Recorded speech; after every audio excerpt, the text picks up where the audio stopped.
When stories gotta collide, alibis get swept aside. I got proof that can't be denied. The data don't lie, people do. Waves crashing, secrets in the tide. Facts and numbers side by side. Through the chaos I will abide. The data don't lie, people do. Look at the records, feel the vibe. Digits and bytes come alive. I stand tall with nothing to hide. The data don't lie, people do.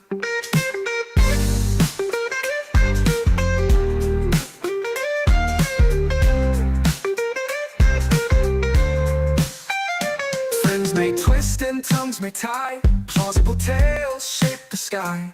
In the end you can verify. The data don't lie, people do. It's in the matrix beyond the eye. Hard truth that's flying by. Evidence you can't defy. The data don't lie, people do. Look at the records, feel the vibe. Digits and bytes come alive. I stand tall with nothing to hide. The data don't lie, people do.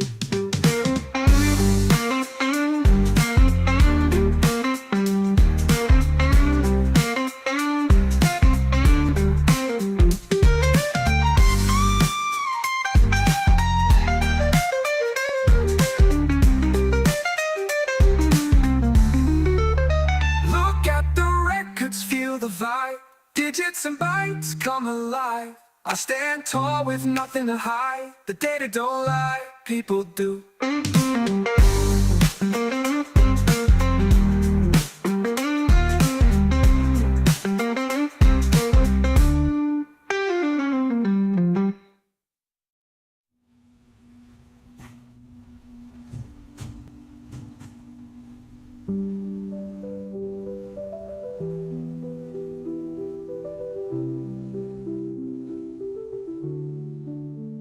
Friends may twist and tongues may tie. Plausible tales shape the sky. In the end you can verify. The data don't lie, people do. Friends may twist and tongues may tie. Plausible tales shape the sky.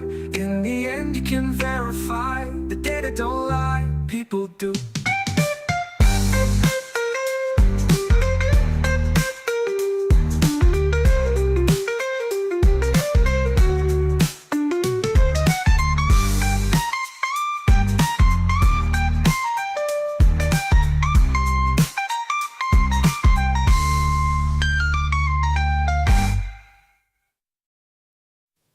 Just about 1, 2, 4, 3, 4, 4. It's in the matrix beyond the eye. Hard truth that's flying by. Evidence you can't defy. The data don't lie, people do.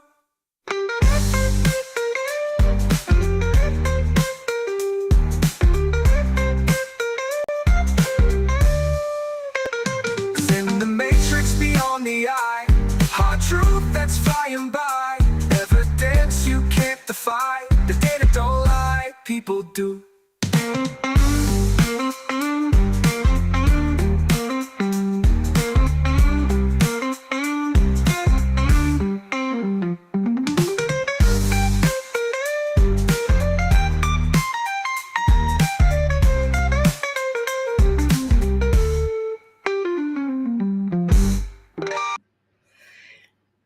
Hello, boys and girls, and everyone in between. How are we all? Thank you for joining us, Kev. Much appreciated. Oh, geez, I hit the play button like way too early. Didn't even have a coffee ready. So, all right, so I did tune in for most of the hearing, but I got to be honest, I didn't hear all of it. There was enough there to make me vent, though. So I'm not sure how in depth I'm going to go. I really only caught I've forgotten his name already. What has happened to me on the live streams? Gallagher. I really only caught Gallagher. I think thank you, Kev. Gallagher and the girl at the start, I can't even think of her name. EMT girl. Go on, Kev, do it. Hit me with it. I caught the start and the end. I think she was the start, wasn't she? The EMT that said she heard Karen say, I hit him. So both of them freaking frustrated me. There's probably way more in between that I missed because, as you guys know, it's nighttime here. Oh, she wasn't the first. There you go. I must have slept through a lot more than I thought I did. So I have a lot of catching up to do before I could be an authority on what actually did go down today. But just in general, I mean, I predicted just from the outset with the first two witnesses that they were all going to change their stories. And of course, that's what we're seeing, right? Everyone's kind of changing their stories. Not entirely to the point where friends with the Alberts, that's right. Yeah, I can't remember her name either. Katie, thank you, everyone. You're good. Great. Because me and Kev, neither of us could remember. It feels like when you get the next witness on the stand and they're at the end of the day, you've forgotten who the first freaking witness was already. So, but I also have a problem with nouns. That you all know that by now.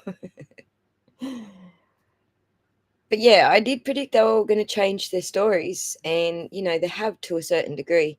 They certainly changed their attitudes, all of them. So clearly they're all getting training on how to not do what they did last time. And the timeline has shifted exactly M169. So let me just do a quick squeeze through the chat. Hang on, I got gooey on my pad. Got coffee on my pad. All right, let's go. Where are we? Luck. Chuck Luck. Thank you for joining us. F.R. Smith. Jamie, good to see you. F Bombs, good to see you. Where are we? Michelle, my favorite Aussie. He actually said the leaf blower did a good job. Right, Norman? How's it going, by the way? Smart Ahari, hello. Dave's channel, hola. Who have I missed? Monkey Boy Brennan. Joanna is with us today. Strong leg, good to see you. I have to sit on both hands to keep from waving at everyone. That's awesome. Where are we? Dark. How's it going? Good to see you. Lon Solo is with us again. How's it going? Cheryl with an S. How's those protests going, Cheryl? Leona, howdy. Katie McLaughlin, thank you. Yes, frustrating, right? Frustrating. M169, hey. I think we got yous all now. Let me just check. Tracy is with us again. Sectional healing. I don't know what your nickname was before, but I like your handle today. Okay, so, and I see. I see. Hey, I see. It took me a minute, didn't it? Don't know what your handle was before, but obviously we should know who you are. But give me one sec. My phone's going off.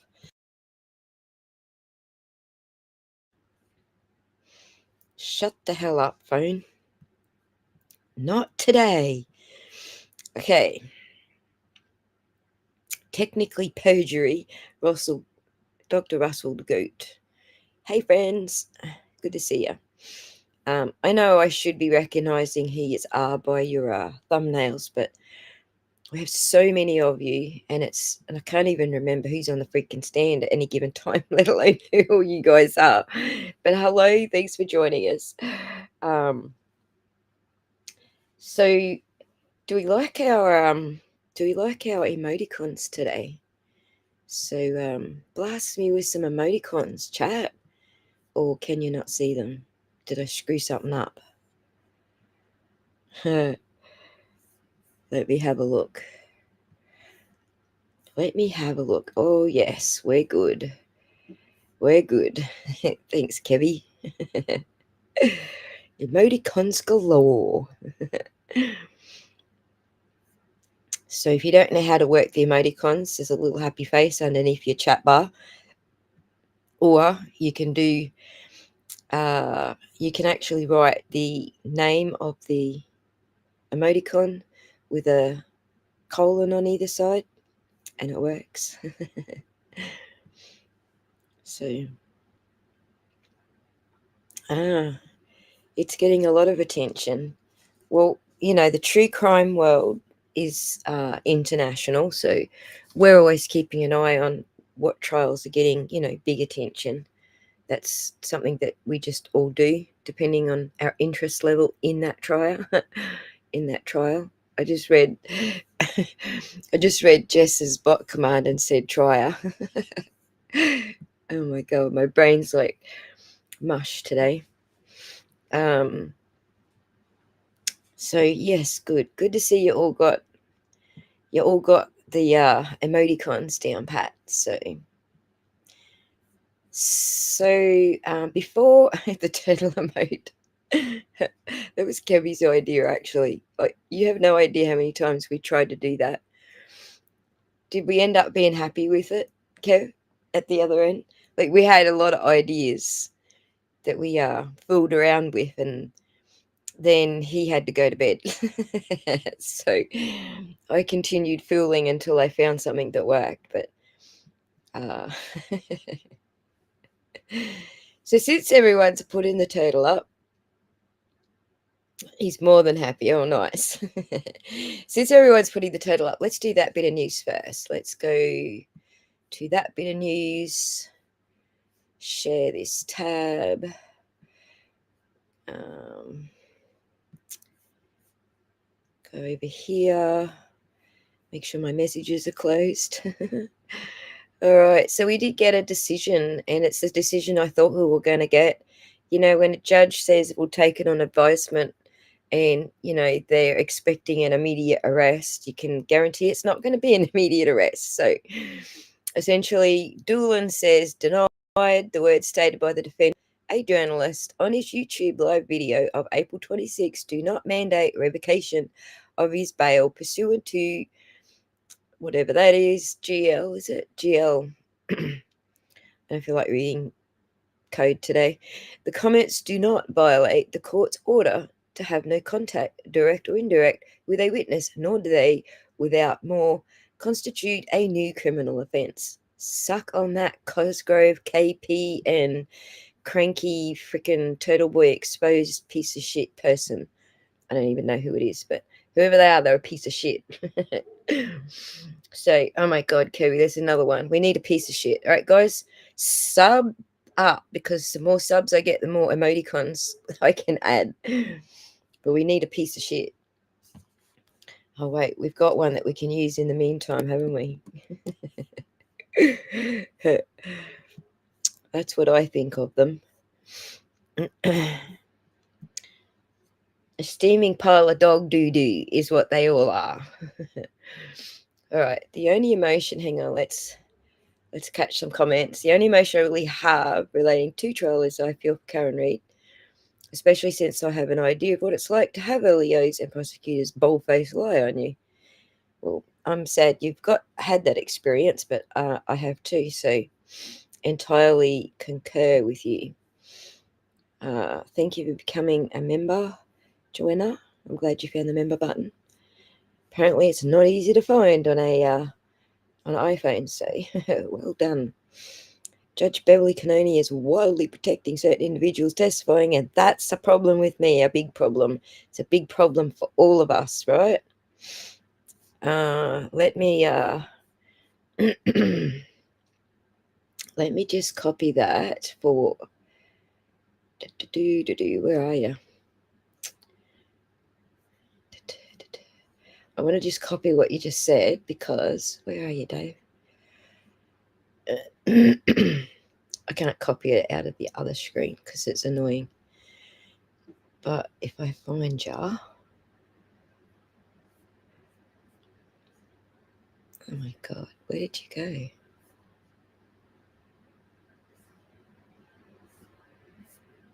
All right, I just want to copy it into my notes here, okay? I've got to write it because I can't find you. um,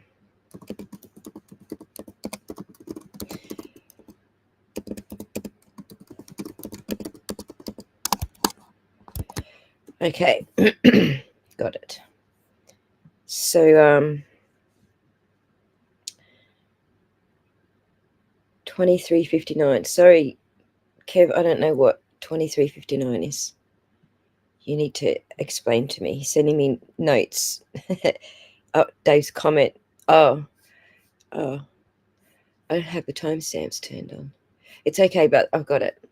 I just typed it out, and you guys had to suffer out listening to me go plunkety plunk plunk on the keyboard. So it's okay. I've got it. So this is not a surprise, okay, that Judge Doolan did this because it didn't meet the two prongs that I spoke of yesterday. Judge Doolan has issued an order denying the motion to revoke my bail. He calls me a journalist. Dun dun dun! Turtle Boy's a journalist. Who'd have thunk? Yeah, hit me with the dun dun dun emojis. And says that comments I made on my show are not direct or indirect contact, nor do they constitute probable cause for witness intimidation, even if Brian Tully claims he's in fear. The man with the gun and the power of the state behind him is afraid of some words. There we go. We've got the bot chiming in. We've got, I want to see if these show up on my screen. No, they don't. Bugger. Oh well, the bot's chiming in at least. We can see that on the screen. All right, so that's all good news. Moving on to today's gripes. I got so many gripes for today. It's incredibly ridiculous. It's ridiculous. Do you want to have a gripe with me, Kev? Kev, are you up for a gripe? Let me have a look. Oh yes, week 3. Week 3 and the wheels are officially wobbling on the Commonwealth's clown car. Yeah? You want to have a vent? All right, we'll bring Kevy up. Sound check, check, check. Check 1, 2, 3. Holy shit, you're really loud. Hang on, let me just balance. Oh, that's me microphone too close to me mouth. I just balanced out a bit here. All right. Okay, so wow, what a day, huh? Well, Hi everyone. half a day for me. Well, it was a half a day for me. I had to watch the whole thing on kind of 1.5 and double time. Right. Get it all in. I'm going to have to do that to catch up, or I might just save it for getting through the mashups. I'm so far behind with mashups. Oh. It became obvious today. They're all tweaking their stories a little bit to clear up little indiscrepancies from the last trial. Right. And it's noticeable. Yeah. So, it became obvious to me. I think witness 2, I guess. Well, witness 1 just got his ass whooped all over the podium and back, but witness 2 was where it started becoming obvious to me that they were going to start changing their stories. Witness 3, it was like, well, and then they put a new expert on the stand for the BAC extrapolation. Notably, nobody's checking on the whole blood. And I haven't heard too much of a song and dance by AJ yet about the whole blood. Has raised it a couple of times, but we must be getting that. Like, he must be saving some of this for their It was expert. Yannetti raised it. Was it Yannetti today? He did. That's right. It Yeah, was he did Yannetti. raise. Yeah, he did raise the whole blood thing. and he had her on the back foot. You could see it in her face the second she knew she was caught, and she knew where he was going. Right, but he didn't raise the fact that, well, he was getting there. The hospital didn't do the whole blood uh, calculation, and they're Yeah, just working off the results of what the hospital gave them, which doesn't have the whole blood calculation. So he was yeah, getting but there, but he did question her on the whole blood, that is the whole blood test more reliable, more accurate. And then he went into the, what was it, the water, the dehydration of the body, yeah, and how they use a range rather than a specific number. yeah, It's, I think they succeeded. I think they raised the reasonable doubt as far as that testing goes. right. You're right, Michelle. They have all been manhandled by Pee Wee. So, yeah, I was enjoying where he was going, but he didn't quite get to that point. But I can see what's going on is they're getting through the foundations, but to make the final points, they need their expert on the stand to be final with those points. So we have to Yeah, be patient, they're not essentially. belaboring they're not belaboring points, and being too aggressive with these witnesses. I think that's Well, deliberate. the witnesses have all become less aggressive themselves, so now they've had to switch their tact as well, haven't they? Yeah. Mm. Second. So witnesses who previously had said, things were this way are now saying things are that way, even though they're saying the same thing still. They're just changing the context of the way things were originally said. Yeah, they're including little details. Andrea Burkhardt picked up on it there at one stage. I think it was through your woman, McLaughlin, the worked for the fire department. She tweaked Right, her. Uh, Brennan put in an objection, and they reckon it was on the basis that she was given the same answers as before. right. But the objection from, I can't remember now. Was it an objection from Jackson, or was it an objection from Brennan? But anyway, It, she had tweaked her story slightly. It wasn't exactly the same. She was changing it ever so subtly, and right. she should um, be allowed to be impeached on it. she should. And I seen he was struggling to get the photos in, and they couldn't get the photos in because Bev was just like obstructing, trying to stop them from getting the photos in. Like, I feel like this whole protection racket she's got going on from the stand is going to be part of her undoing here. Yeah, it is absolutely. I don't know. I think sitting there as jury, Kurt made a very good point. It's very, very hard to take yourself out of everything that you already know outside of the trial, Yeah. and not and be there with a clear head and judge it. But I think the jury is seeing the little discrepancies and the little things that the defense are pointing out. Do you think the jury's noticing Judge is running interference here? Anybody who's ever watched a trial before would know that judges don't interfere that much. But the judge who has watched a trial before, right? Sorry. I was Yeah. going to say the jury hasn't watched this trial before, but I get what you're saying. You're No, saying no, no. Yeah, yeah, anyone who's watched a trial before, correct? yeah. Jury, That's what the I was judges hoping. don't. Yeah, they don't interject that much. Unless a lawyer stepping out of line, or there's concern for a witness. There's no real reason for a judge to step in. They're just there to make sure the law is followed. Yeah. Strong leg, I think it's Brennan. I don't think they got a Groupon. I don't think they got a Groupon discount on witness coaching. I think what they did actually is Brennan's hit panic because his whole FBI is not investigating us anymore fell apart when they did the ARCA guys. And they said, Yeah, well, the feds were actually watching the trial. So stick that in your pipe and smoke. And I think that's where the crap comes from. yeah. So I'm still convinced in my heart and soul that the feds are still watching and there's still an investigation going on. What that investigation is now is another thing. Remember, in this trial, their focus is on proving no collusion, so there will be less question implying collusion. Hmm. Whose focus are you saying?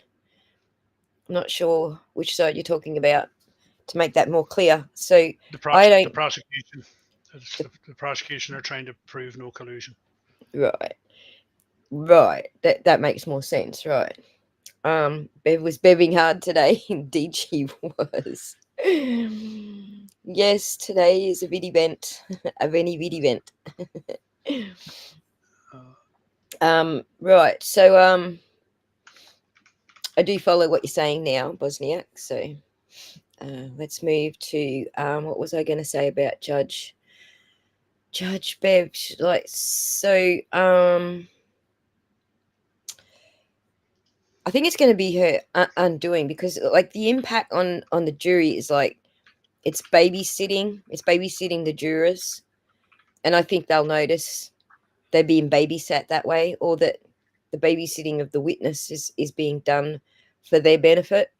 I think they'll see that. So imagine you're yeah, a juror, and every time the defense lands a solid jab, the judge calls a timeout, like she's flying a flag for roughing the witness in a football match, for example.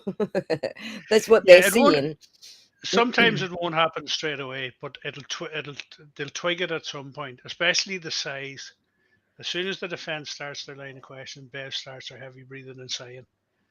Right. Oh, wait, And wait. Hang on. I read that wrong. Hang on. Wait. what? Which? I read that wrong. No, collision, not collusion. I'm a dickhead. Sorry. It's early. It's early for me. Well, I'm sorry. you're not alone. I looked at it from here, and it looked like collusion as well. She's talking about, and it's really funny because I saw that comment in Andrea's chat. Was it Andrea's?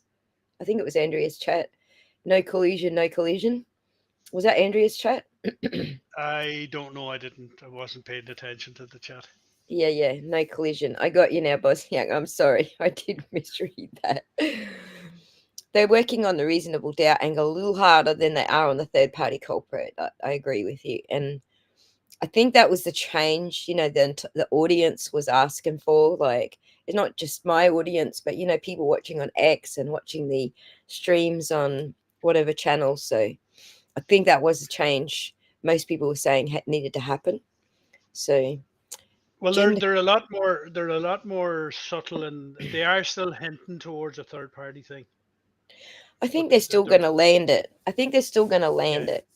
they're letting the So, jury get there on their own. I think with a little bit of a right. show, with a Without saying gentle it, push.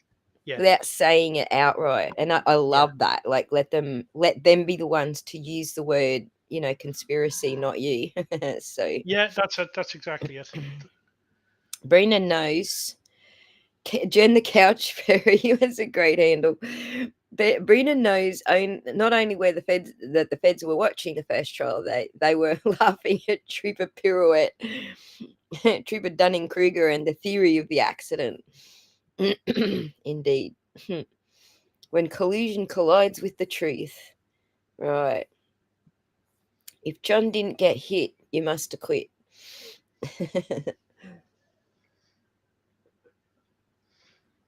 Sorry, coffee sweet. I'm still on my first coffee, so if I'm reading things a little incorrectly and struggling, I'm not on my second coffee yet, but we'll get into second gear shortly. AJ really gets going, and suddenly Auntie Bev decides that now we need a break or a stop for the day. Exactly, that's exactly what I'm talking about. And I think the jury's going to be picking up on this because she's doing it so regularly. If she did it sporadically and not so close together, it would be easy for the jury to miss it and just think that she's babysitting them, not the witness. But because she's doing it so frequently on every freaking witness, and every time that jab's about to land, I think the jury can't possibly miss it. Yeah, and then like even with the witness there before the lunch or before the end of the day, are you going to get finished today, Mister Jackson? I'll give you 2 more minutes or whatever. Whoops, Mandy, I put it on the screen before I read the down low. Whoops, it's not on the down low anymore. Apparently, an emergency motion was filed today for Karen Reid or for hang on, let me see. Let's go have a look. Oh, See. the feds are coming in. I'm just stepping away for a moment. All right, Karen Reid emergency motion. Let's see what's being said. Motion. Gotta crack myself up. All right, May the 6th, we're after. 5 hours ago, according to the Commonwealth, Karen Reid was. No.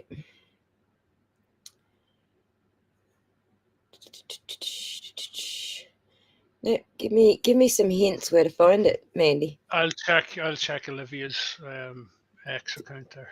Yeah, She's usually Olivia or Aiden's. Okay, a few times Brennan has asked for sidebar, has been at key moments to interrupt the defence's rhythm and has failed every time. There you go. What I do like is that she's refusing him sidebars as well. So that's not too bad. Like, that's a nice change. Jury, hey Solo Dove, thanks for joining us. And I forgot to say hello to Miss Mandy. Jury needs to say the quiet part out loud. Not guilty. Right. Someone else killed John. Second cup. Clutch for second gear. Exactly. Precisely. Only Bev's rulings are sporadic. Yep, everything else she's pretty freaking consistent, right? I've been watching some of your streams. Oh, you've been watching Miss Mandy's, okay. Motion to dismiss based on that affidavit. Oh, okay, so it's both cases. It's the affidavit in Turtle Boy's case, motion to dismiss based on the affidavit. In Karen's case, or motion to dismiss in Turtle Boy's case. I'm still confused because the overlap here in the cases is like mind-blowing, right? And it's an affidavit, exactly, Michelle. It's so funny because when I title a video with affidavit, or even put it in my post comments, everyone corrects me. They're all like, no, it's an affidavit. It's like, yes, I know that, but where's your sense of humor? Watch a bit of Total Boy and get an education. A new motion to dismiss. But whose motion, though? It should have been dismissed for this. It should have been dismissed for the solo cups, exactly. Turtle Boy. Gallagher is the meta blower. Kev, Glenn's in top form today, Kev. Love it. What's he saying? Gallagher is the meta blower. Yeah, where did that come from? The whole metadata thing. They were talking about the crime scene. So what was the metadata he was looking after? Obviously, Brennan made him go back and look for the metadata for the crime scene photos. So there was photos of where the body was found, kind of the berm that they cleared, where the shoe was later found, but wasn't there when they cleared the berm. Those photos, you know what ones I'm talking about?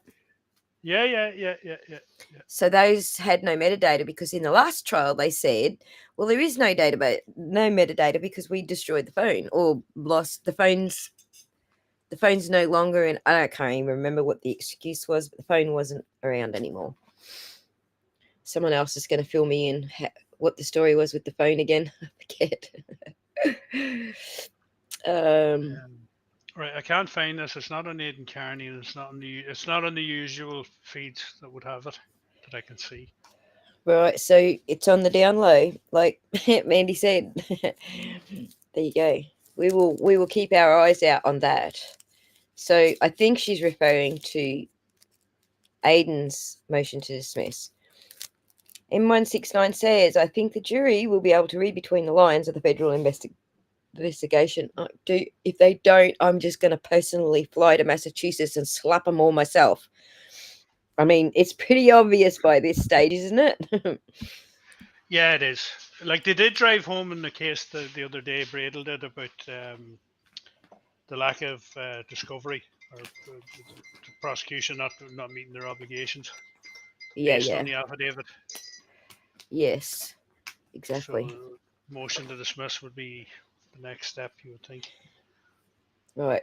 Dave's channel says we are watching the Ringling Canoni circus. The bearded lady Julie Nagel, the supposed strongman Brian Alberts, and the nurturer Teller Jen McCabe circus. Well, that was a mouthful, but awesome, Dave. um, it's the pre-Davids that lived in Egypt.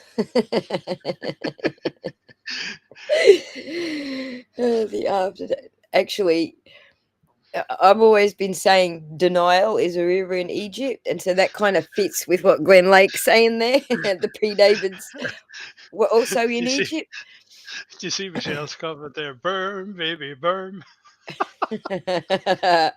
I'm not up to that bit yet, but let me. Very good. Wozniak, defense needs to make. I'm getting there. Defense needs to make sure jury knows there was no snow when John was killed. So how come then his body, I think you mean, because everyone's got that stuck in their heads, and glass pieces were on top of the snow when found. Exactly, and the blood on top of the snow as well. Exactly. Yeah, it's there's Justice TV earlier on there had a detective, retired detective. He trains cops now in New York, and he's written several books on crime scene investigation and that. And he's laughing, but he's convinced that this case is going to be in textbooks and taught in courses throughout the country. I think so. There we go. Up to Michelle. Boom, baby, boom. uh, Disco Inferno, huh? Very good, Michelle. oh, there you go. It's no longer on the down low. Sorry, Miss Mandy. Obvious collusion for the prosecution to us. Conflicted out law enforcement for evidence. Obvious. But I don't know whether the jury will get that part. And as I said, a lot of these loops have been deliberately opened at this point so that they can be closed during the defense's case in chief. So maybe we should keep a little list of our open loops since we're only a couple of witnesses in. Maybe I should go make a list of open loops that we're expecting to be closed during the defense's case in chief. That's not a bad idea. The county voted most likely to get slapped. That's right, because I'm going to fly there and do it myself. Garino, the text whisperer. Did you get Trooper Paul in there as the fortune teller? Yes. Denial is a fertile riverbank for corruption. Man, Glenn's on fire. Obviously, he's had his second coffee for today. Oh, I think it's something other than coffee. Am I right, Glenn? Norfolk County, USA voted number one place to live in America and wrongfully charged with a crime. I forget what Right. the prompt was now. There was no Oh, snow on the ground when John was dragged out there by 5 male DNAs. I don't think the DNAs dragged him out there, but I get where you're coming from. John's shoe had 5 males' DNA on it. So, clearly everyone was bleeding. It was a bleeding mess. If I had a nickel for every time a Commonwealth witness lied, I would still have no use for nickels. Oh, you're a cunny funt today. I think we're laying that foundation. I think they are, yes. Several times they have asked witnesses who were at 34 Fairview how heavy the snowfall was. Right, and it's funny because last time this all happened, it was actually Lally that was going on about the snowfall, trying to make out that there was more snow than there actually was. So Lally's, see, this is what I find. Brennan's a little bit more dangerous than Lally, because Lally was doing things that were contradicting his own words, saying to every single witness, "How hard did it snow that night? Oh, it snowed so hard we had to shovel ourselves out." And then he shows photos at midnight where there's no snow. Well, Yeah, footage at midnight where there's no snow. Then he says, Karen Reed incriminated herself when she was being booked at the station. And then they show her saying, "Oh, this is a joke and we're all in on it, right?" So like he did so many face plants throughout the whole trial. I'm surprised we ended up at a hung jury, to be honest. The face plants were enormous in Lally's trial, but Brennan seems to be a little bit more dangerous. Like, he's not face planting quite as much. I believe he is with the clips. Those are going to be face plants at the end of the day, because yeah. now from what Kurt tells me, now the defense can do exactly what he's doing, just play them ad nauseum with no witness on the stand, so, and play the full context. So that's going to be a face plant. But other than that, I think he's doing all right in trying to not face plant. I think it's going to be an impossible thing to avoid. He's going to face plant And anyway, but the good thing is, and I noticed that mainly with Jen McCabe's testimony, when Brennan came back to redirect, you could hear his demeanor was very different. He knew he was defeated, and mm, he had a hill to climb. He can't hide it. I think that's his weakness. He struggles to hide that he's not doing well. a lot of people say this, Bosniak. I'm convinced the majority of the jurors are aware of this case and are researching it online. There's no way they are not. And I have to say, just after watching the Laurie Vallow Daybell trial, I've never been called to jury duty before, but my cousin has, and I just know that most people are not doing that. They're asked not to, and most people are actually genuine and try not to. So I'm not saying all of them. I'm just saying most. Most Yeah, people have a lot of them are terrified of getting in trouble. right, exactly. So yeah, I'm not sure I agree with you that they're all doing it, but I would imagine, at least one or two are probably doing it. So if they cannot figure out that ARCA is connected to the feds, then I'm losing hope in all humanity, and I'm moving to Australia.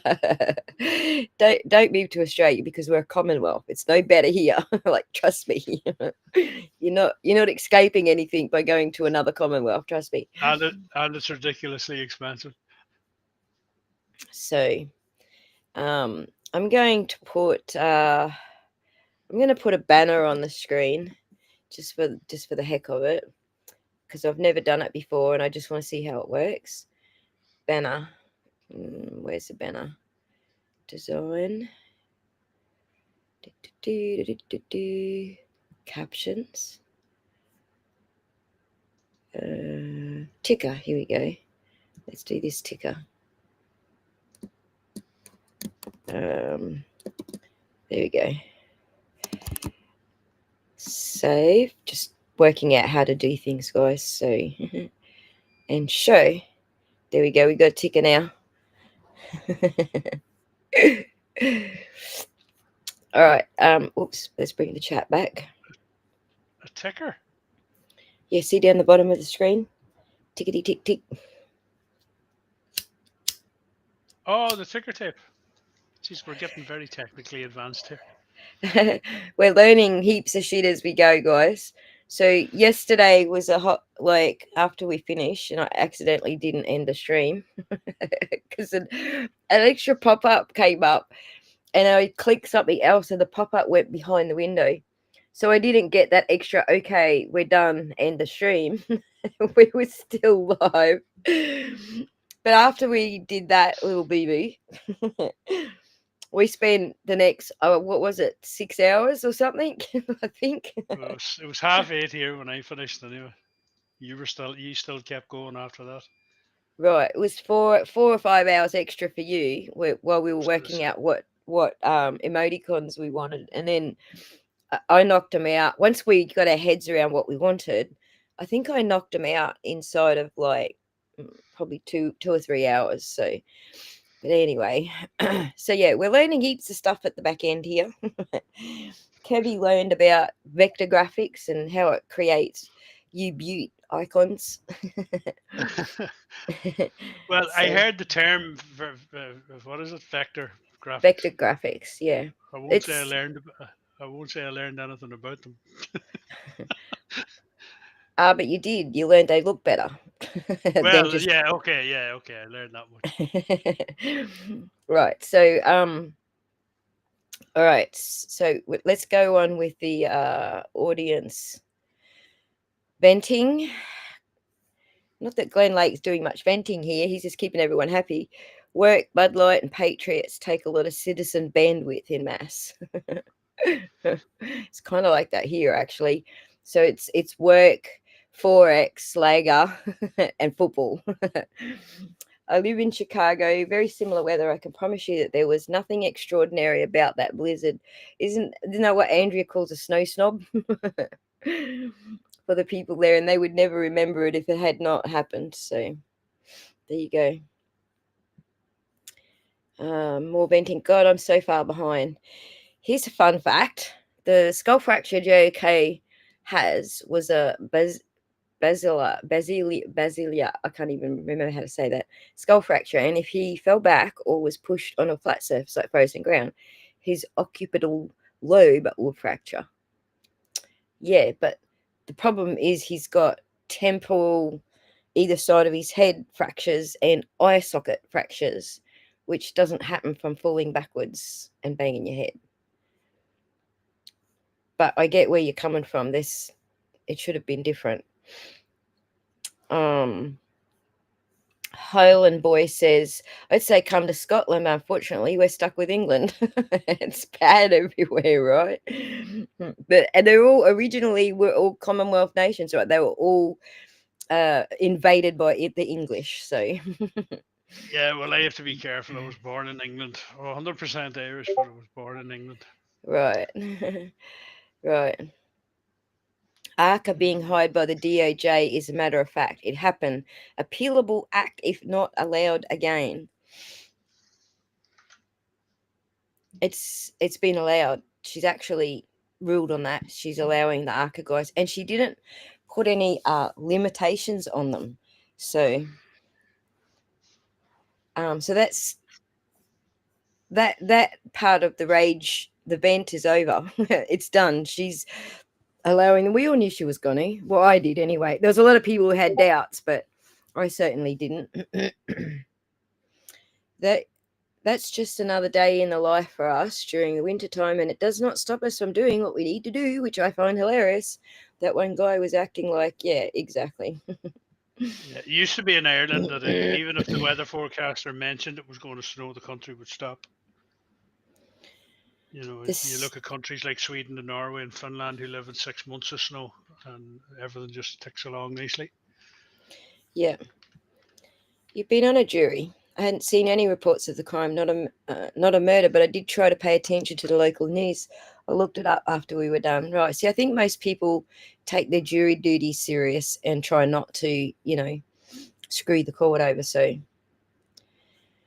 but Bosniak, you put two T's on your butt so that you avoided the bot having a sarcastic reply.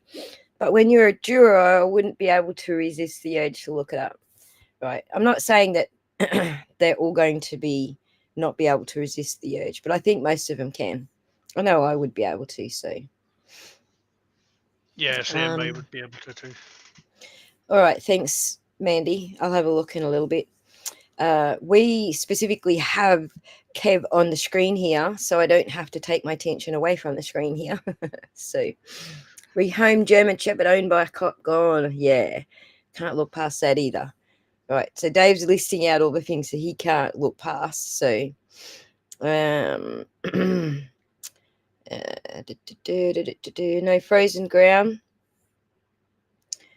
on a lawn caused John's.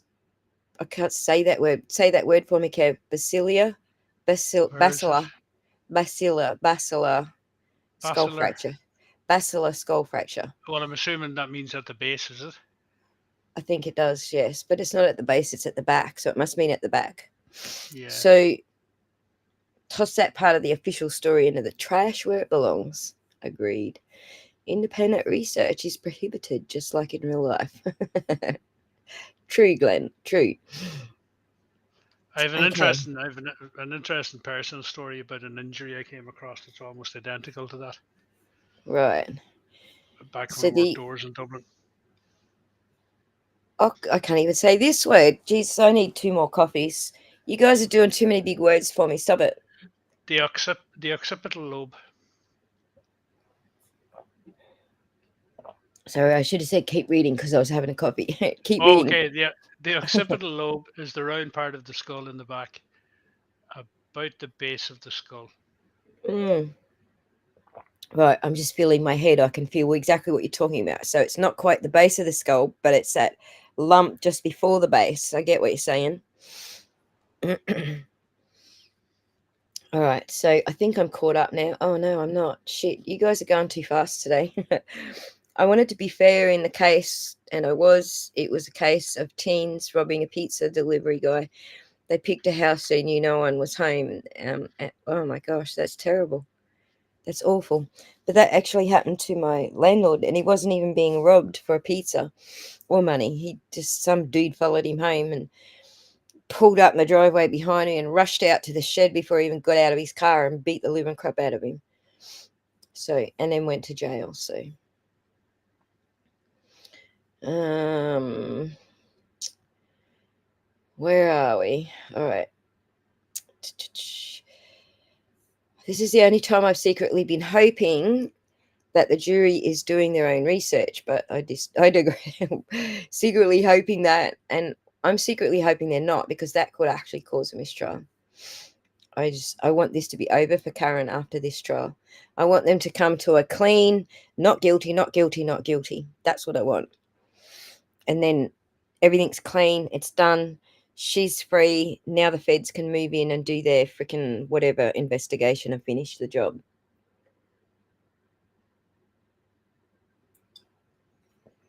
All right. So Chuck's still throwing big words at me. It's at the base of your skull where it is kind of unprotected. Yeah, gotcha. It is actually a very sensitive part of the head. Gotcha. Let's go. Right. I have a very tempered expectations after last year's jury. Thinks Turtle Boy hired Arca. I know, that was awful, right? So disregards the testimony. I don't think that's going to happen this time. I think this is going to be this is going to be a much smarter jury, and I think the defense team has learned not to assume that the jury's too smart. I think they're filling in the gaps for the jury just in case there's some dummies on board. Hank's flew off the screen before I got there. Hank wants to portray to the jury the ground was frozen and hard as if Canton was located in Alaska and built on permafrost. Yeah, Exactly. Gallagher snuck that into his testimony today that the ground is frozen. Jackson objected. It can't be frozen. It only just started snowing, and the snow wasn't even sticking yet. I mean, Yeah, but isn't that they're point really when trying it's to they're really trying to push that, and it shows that there is a bit of collusion going on between them. right? It's good. It's good that there's there's a couple of different places where they're trying to make their stories match, so you can actually see that. But just on the snow side of it, everyone testified that when they left the waterfall, the snow wasn't quite sticking, right? That's when the ground's frozen. When the snow sticks. Sticks. Am I It correct? depends. Because I don't come from snow, so you guys have to, educate me. Yeah, you would be right. It doesn't necessarily have to be frozen. If there's enough snowfall, if it's falling fast enough, it'll lie. In other words, it's not melting as fast as it's falling. It's So not the ground doesn't necessarily need to be frozen for snow to lie. Is the point I'm making. for the snow to stick. I'm not getting you. Right. If you've snow falling at a certain rate, the ground is wet. It's not frozen. The If the water, yeah, it will melt the snow as it's falling. So basically, it won't stay or it won't lie. But if so the what? snow's falling heavy enough, the ground doesn't necessarily need to be frozen for it to actually stay. So that's what stick means. When there's enough fallen Well, that it's I wouldn't. sticking. Yeah, well, I wouldn't use the term stick, but I know what you're trying to say. Yeah, It's what the witnesses were saying. I'm just repeating what they all said. That it's snow. yeah, but they're Americans. What do they know about English? Watch me get assaulted in the chat here now. and I don't come from an area with snow. We do have snow here. It's like Tasmania and the Blue Mountains. That's it. That's the only places that snow here. And I've been to Tasmania. I miss the snow. In fact, speaking of the permafrost, I get exactly what, who was it that said that? I think it might have been Chuck or Bosniak. One of the two said about the permafrost. That was the only thing I got to see in Tasmania was the permafrost up on the mountains where it usually is always snow, but it just wasn't that day because I went there. Where did I see that comment here now? Highland boy, he's right. It takes multiple days of sub-zero temps to freeze the ground solid. All You'll right, get the surface, but you'll walk across the surface of grass or a lawn, and you'll hear the crack under your feet, but it'll still feel soft. It's not solid that it will crack your skull open, if you know what I mean. right. I For it imagine to get someone to from any the depth. Highlands is going to know as well as you do. Well, I live pretty much in a similar type of place to the Highlands. Yep. Sticking. M169 says sticking means accumulating snow. Right. What is brown and sticky besides Canton snow? A stick. Yeah, Glenn's partaking. Good man, Glenn. I'm so tired of winter. Well, we're just moving into winter. We're just starting to get cardigan weather now. So we don't get down to freezing temperatures here on the mountain where I am, but we do get cold because we're still, I think we're 700 feet above sea level, or is it 400? I forget which one my mountain is. One's my mountain, the other one's my daughter's mountain. I think ours is 400 above sea level, but we get down to about 2, probably just an average through winter. So at night. Hold on. What does an Irishman know about English? You'd be surprised, Lon. Don't mention the war. We call it packing snow. There you go. I was in Fremantle back in 93. I had a great time, met awesome folks I still talk to today. You guys know how to throw a barbecue party. You're just not in winter. Jen said she saw tire tracks outside of 34 Fairview when it was just starting to snow. The ground was wet and not frozen, so she was lying, of course. Of Yeah. course. Well, that would be normal when there's a light dusting anyway, even if the ground is frozen. When you drive over it, it compacts and causes the snow to thaw. But that's only when there's a very thin layer. Strongleg says, I'll say this, and no offense to professionals, if Canton Police Department's level of incompetency is relative to its other professionals, what did the medical examiner miss? Dude, I completely agree with you. The medical examiner, all right, let's put aside that she was under pressure to not mention certain things. The fact that she actually went ahead and not mentioned those certain things makes her not just incompetent, but corrupt, right? So I think there's less incompetency going on here and more collusion and corruption than I think there is. It's weaponized incompetence. I think are we talking about Scotty Bello here? Scotty Bello. I think we are talking about Scotty. I think she was trying to tread a tightrope between being loyal to It the doesn't politics matter. of It the doesn't matter. situation. It doesn't It matter. It's doesn't, still but corrupt. she also has to rely on the information that she's given from the police, and I'd say she didn't trust the information she was given from the police. I'd say there was an element of that in it too. Right. Well, I'm glad you like West Coast Aussie. It is actually a nice area. And I did visit, I've been to every state in Australia now, but I've lived mostly from the middle to the east, like in that whole area east, from Alice Springs and Northern Territory, or a little bit just on the Western Australia coast, right up north. All from that point all east, but I have actually driven the entire coastline, and it is beautiful over there. So no rings around this collar. Weaponized ignorance. Oh, it's weaponized something because whatever you want to call it, it's not incompetence. Later, the street was slushy when the EMTs and paramedics showed up. Interesting, right? I'm surprised she didn't cave either because she's supposed to be honest. She's not meant to cave in and have any loyalty to the department. End of story. She's not meant to. She's ME. She's the state ME. She's supposed to be representing the people, not the fucking DA office. Yeah.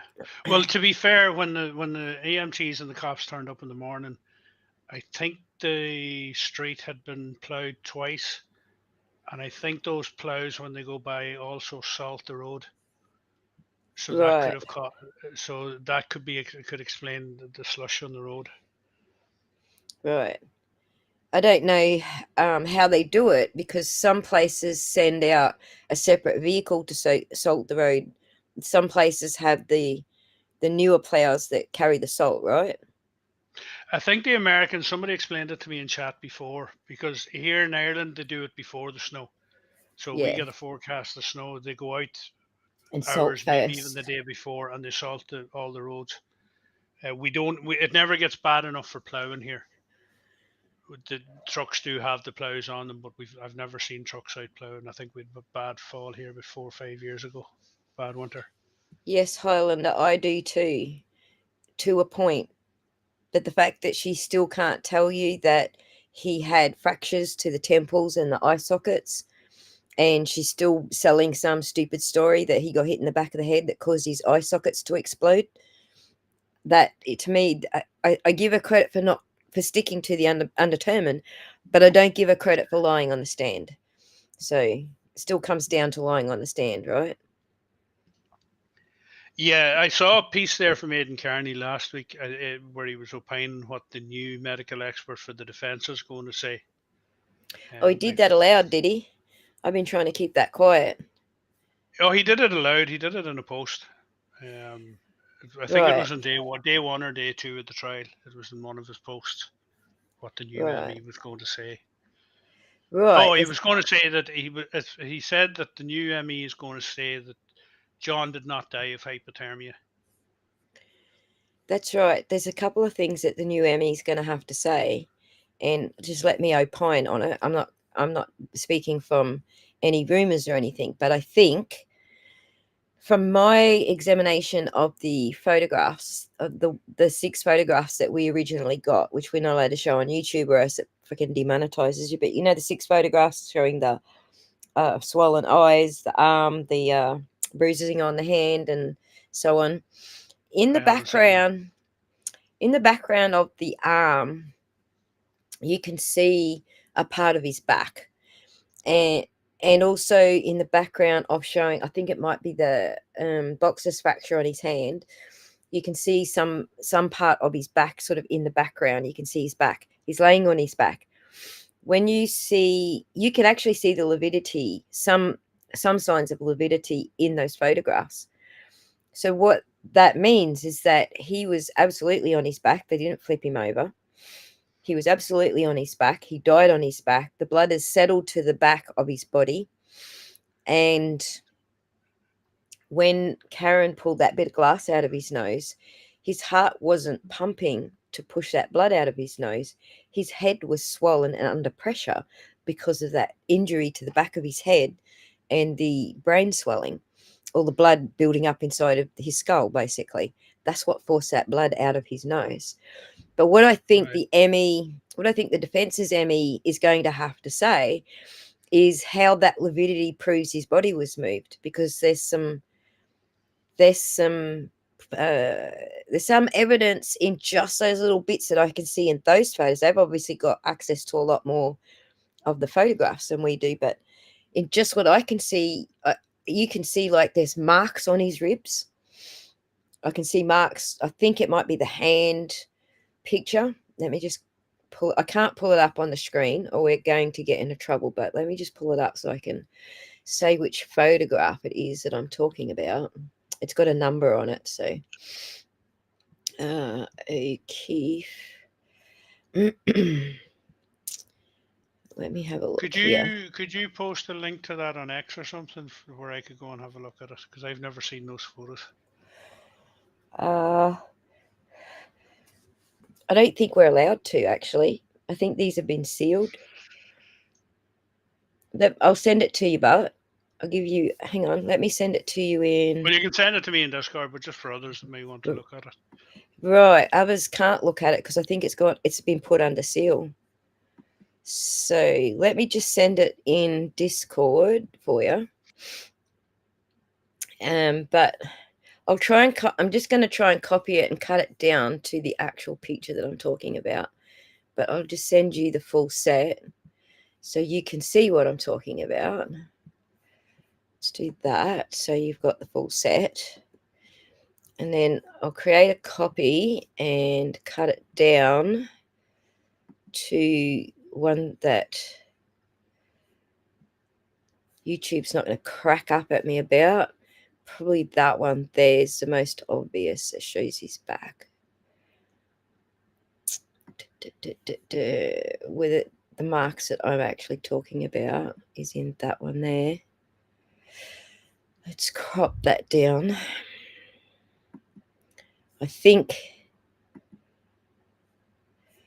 we're allowed to do this one without getting shit. Don't risk Buddy. it. It's not worth it if it's going to demonetize the program on you. Risk it for the biscuit.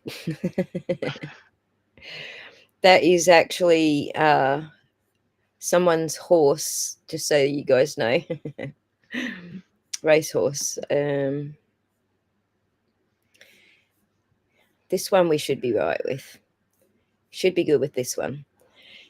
So you can see along the rib cage there. See these marks here? Yeah. Those are not pulling. So with the other ones that I can't show you, you can see all the way along his back here and even along the legs and the backs of the arms that the blood has pulled that way. So he was laying on his back. He was supine when he died and his blood stopped flowing and gravity pulls it towards the ground, basically. But see these marks here? I think they're going to get some. I think the ME has to comment about this stuff, because some of these things do actually demonstrate being moved after he died. So one of the things that I don't even want to, I don't opine on what it could be, because I know people are watching streams and getting information about shit, and I don't want to opine, but that's what I expect the defense's ME to talk about, these marks here. If I can mess with this other one, let me just see if I can mess again with, let me see if I can mess again with this one just to show you so we don't get too graphic and stuff. Just so everybody knows, in order to get into Discord, you need to become a member of the YouTube channel. When you do that, then you'll get a link in your perks. Yep, you get a link as soon as you finish signing up as a member, you get a link. All right, let me switch over to this screen. I think I've got it narrowed down to enough that I'm not going to get booted. So now in this one, you can see the lividity all the way across the back here, but that's the mark I'm talking about here on his hip. That's not lividity. Can you see it? What did I do? No, that was me. I had All right. myself muted. You can see Uh, that? Tracy Tracy Summers is saying that the photos are all over the internet, so she googled it there. Right. But I don't want to No, I think she's telling everybody else that they're there, they're available. yeah, go Google Don't it if worry. you want to see it. I don't want to be the one to end up with, someone Yeah, saying yeah. that I'm breaking some sort of court orders or whatever. So, because I follow the case very closely and I know this has been put under seal. Now, doing anything further is going to open me up to, legal whatever. So, I'm not going to do it. But you guys can Google it if you want to go look for it. So, but in this here, you can see the blood has pulled towards his back. That's the lividity that we're talking about. But this mark here, that's not lividity. So I suspect the yes, Lon Solo, they are boxing fractures for sure. I suspect that that's what the other ME, the defense's ME, is going to opine on how this stuff happened. So sorry, and I'm going to take him down now. So there, that's that. But there's a lot more to go. I think there's a lot more to go on regarding their ME, but that's just one thing. I'm keen to see it. I want to see them talk about. So in opening statements, AJ said, yes, we are going to talk about, our ME is going to talk about that he didn't die from hypothermia. So that's a great start. I expect for this to be part of the conversation, the lividity, he was supine when he died and his blood stopped flowing, that the bleeding from the face was from the brain pressure, the blood pressure inside the skull when Karen pulled that bit of glass out of his nose. So I expect a Yeah. lot of things like that. Yes. Now, Aiden went on further in that. Now, I don't know if he was attributing what he said to what the new ME is going to say in this regard, or whether it was just his own opinion. But he was saying that it looks like the body was left outside around about the 5 a.m. mark, Yeah, pop it given up. the. Grab the link and I'll pop it up on the screen. Oh, Jesus. Ooh, this could take me a while to find it. Right, because he posts Right. like prolifically like I do. Yeah, it'll take me a minute to go looking first, so I'll mute myself here, but I'll still be You listening. think that's from a boot? And thus, this question in the 911 call, Jen said they just flipped him over. So maybe he was moved and placed face down after he had been dead. But this is the point of having a CSI come in and investigate your crime scene. They'll go look at the body. They will tell you what position the body was in when they died. They can tell you. So there's extra marks that you can make once the blood stops flowing. Your heart's not pumping anymore, and your blood has settled to one side of your body, whichever side gravity is. If you say were to move the body, for example, out onto the lawn, for example, not saying it did, just saying, for example, that actually disturbs where the blood was settled. And so it will leave a mark on the skin, like I just showed you, but it's not a bruise because the blood stops flowing. The white and red blood cells have already coagulated and are no longer doing their job. It doesn't leave a bruise, it just leaves a mark. It disturbs where the blood originally was and leaves a mark. So, oh, good on you, Kevy. You're Superman. Super Super. mod. There you go. Here I Super come to mod save the doing day. his roo roo. Okay, let's get that up. There we go. Let's drop that off the screen. The new medical examiner is going to testify that John O'Keefe did not die from hypothermia. Now, AJ said that in his opening statement, so we knew that. That's because his body was likely not placed on the lawn until close to 5 a.m. This is why Jennifer McCabe called her sister Nicole and had a 38-second conversation at 5:07.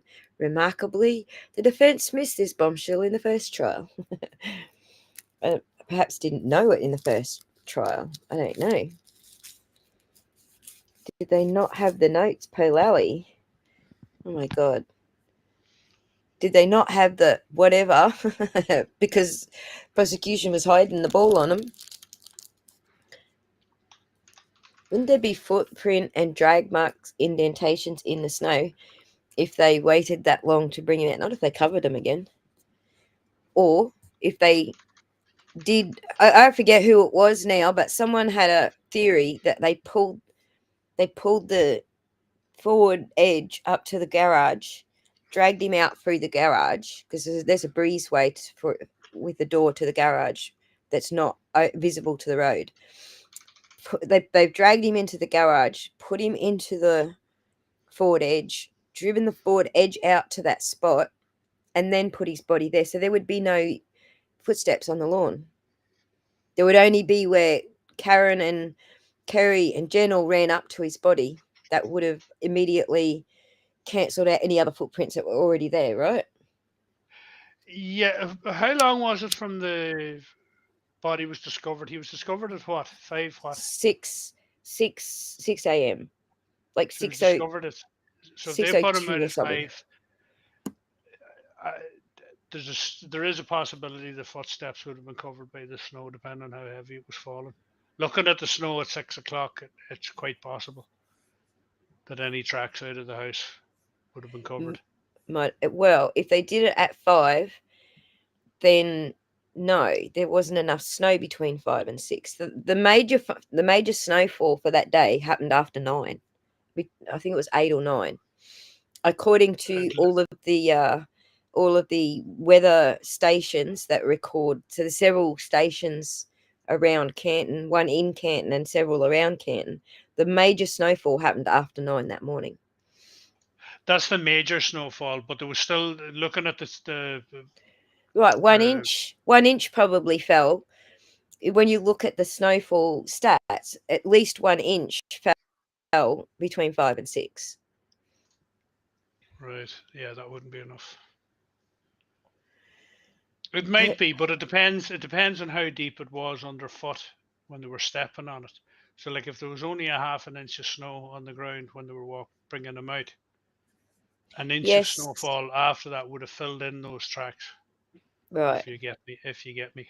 But if they did it by moving the forward edge from the garage out onto the road where Lucky saw it and dragged him out of the car, then the footprints would be covered up because that's the same direction that Jen and Kerry and Karen came from when they found him. Yeah, no, So they that just that ran straight over. very plausible. That there mightn't even be footprints if they drove them out from the garage. Right. If you look So at the photos of Brian Albert's house on Zillow, he had a weight bench. Yes, Bosniak, we have discovered this like in some detail. In fact, I got the measurements of an Olympic weight bench, and that butt you're pointing out, that sharp edge that holds the dumbbells, the long bar dumbbells, that little arm, the end of that little arm is exactly 2 inches, the same size as John's head wound. So that's on an Olympic set, and we can guess Brian being a professional fighter, like I don't know that he was, but he just put that image across when he was on that TV show. You can he guess was that he was he's definitely he was definitely a high level amateur. and They were training into is yeah also they were into training the as well. yeah they were into their MMA and that. And I know a lot of guys that are into that in Dublin. And So you them would boys. imagine he's got an Olympic set. So the Olympic set is the same across the world. That's why it's an Olympic set. It's the same set that everybody uses when they're competing in the Olympics. So nobody's got no advantage or disadvantage. They're all using the same set. And that's the exact measurements of that set. It's 2 inch bar. I think it's a little bit more or less than 2 inches, but When it comes to home gyms and that's for people that are not training for the Olympics, there's a wide variety of them, but they're all correct. basically on the same principle anyway. Correct.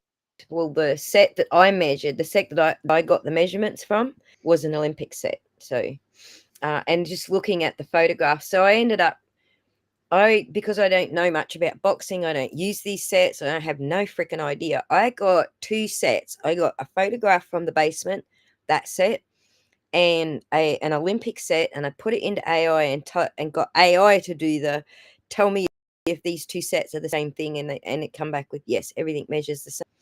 So AI did it for me, essentially. Yeah, I could, I know. Yeah, they're all basically built on the same principle anyway. Very, very similar designs, if not identical. right, I had one of those sets before, right. just many So, years ago. well, this was my first experience learning that there's because I didn't think when I first looked into it, I didn't think it was something that could be narrowed down because there are so many different sets. Then I realized the Olympic set is the same across the world. Once I realized that, I was like, oh, and he's a trainer. He trains in boxing. He's considers himself to be, semi-professional because that's what he showed on his TV show. So I imagine, they bought themselves the top quality Olympic set. So that's just based on assumptions. That's not even based on I saw any receipts, but I didn't know those things before I started examining that. But looks like Bosniak's agreeing with me. Obviously, you know what you're talking about with gym sets too.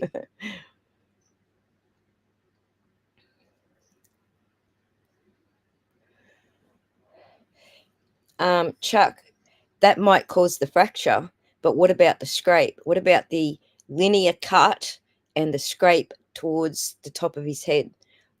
That's not a police baton. So a police baton will be a blunt edge, which could crack the skull, like you say, but that's not what you need to go and Google what that injury looks like in John's head, because you can literally see the skin was cut, so he fell on a sharp edge and then scraped upwards towards the top of his skull. So he's fallen back onto something that's got a sharp edge, not around all the bars. It's absolutely a sharp edge. But you need to Google that to see what we're talking about. Because I really don't want to show them on screen. When we start showing his face or his head injuries, that's when that's when YouTube chucks a nanny at us. So okay, assigning blame, exactly, Glenn. So I used to be a personal trainer, Tracy says. So that was an easy conclusion, right? Well, I wish I'd asked Chat before I went on that mission, because it took me 3 days to freaking work out that there's an Olympic set. Could have made life easier for that, right? Semi-professional police officer and boxer. Why didn't the McCabe's go to the funeral? Interesting. The cut, right? The cut.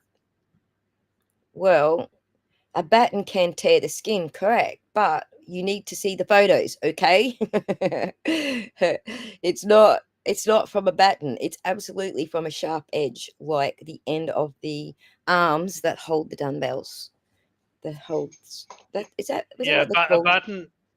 a baton will anything that hits the skull like that's going to leave an impression with that amount An of force. impression, not not a scrape, not a cut and then a scrape. No, it may So leave a cut and a scrape, but there would still be beyond the width and the depth of the cut. There'd be an impression of what it was that hit him. There should be, and you can actually see there's like a little sharp corner you in the can, center of that cut. you can, right. So, absolutely, it happened in the basement. I don't think it happened in the garage, although I think they had in the garage at some stage. I think, given what we just learned about the phone signals, I think that is lending towards they pulled him into the garage, they put him into the back of the forward edge and put him out the front using the car instead of, because they're lazy fucks, they're not going to carry him all that way. Like, they're all fat, lazy, fucking on diets, man. Well, you're There's also you are risking being seen if you carry him out. exactly. So I think they did it in the car.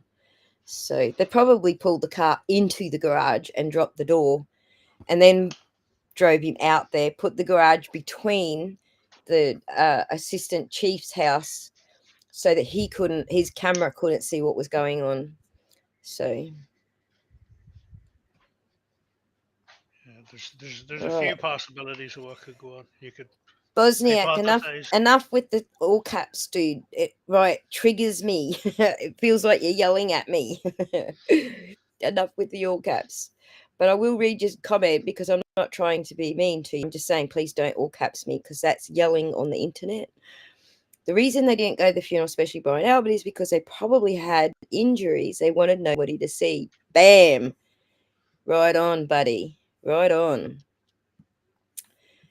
Right on. Agreed entirely. Um, Dave's I tell folks don't know, go look at the autopsy photo and tell me if a tail light did that. Exactly, Dave. They come back to me and say, was he beat up? Dog attack him? Not knowing anything. Yeah, I'm getting the same response from people as well. So, Goldfish, I just seen you there. Thanks for joining us, buddy. um, Sue Sponte, where are you? There you are. Thanks for joining us. I'm sorry I haven't greeted everybody who has joined us in the last since I last did all the greetings. The Ford Edge was definitely involved. I agree. So that's okay. At least you know now. It triggers me. So I'm from old school internet where you use the all caps. It means you're screaming. So uh, No, that's still the etiquette. All caps is still seen as shouting on the internet. right. It's getting less. Uh, it's less triggering for people today than in my day. It still triggers me, but don't yell at me. It makes me nervous when people are yelling at me. All right. um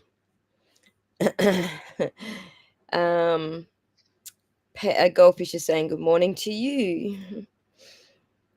Head trauma can also cause twin black eyes.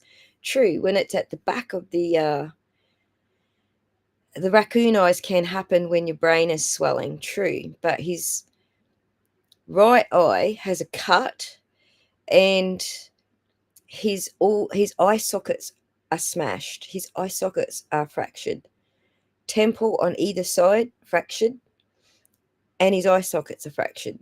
That doesn't happen from the brain swelling. So these are things that I have researched very heavily. I've talked with several nurses about all of these things.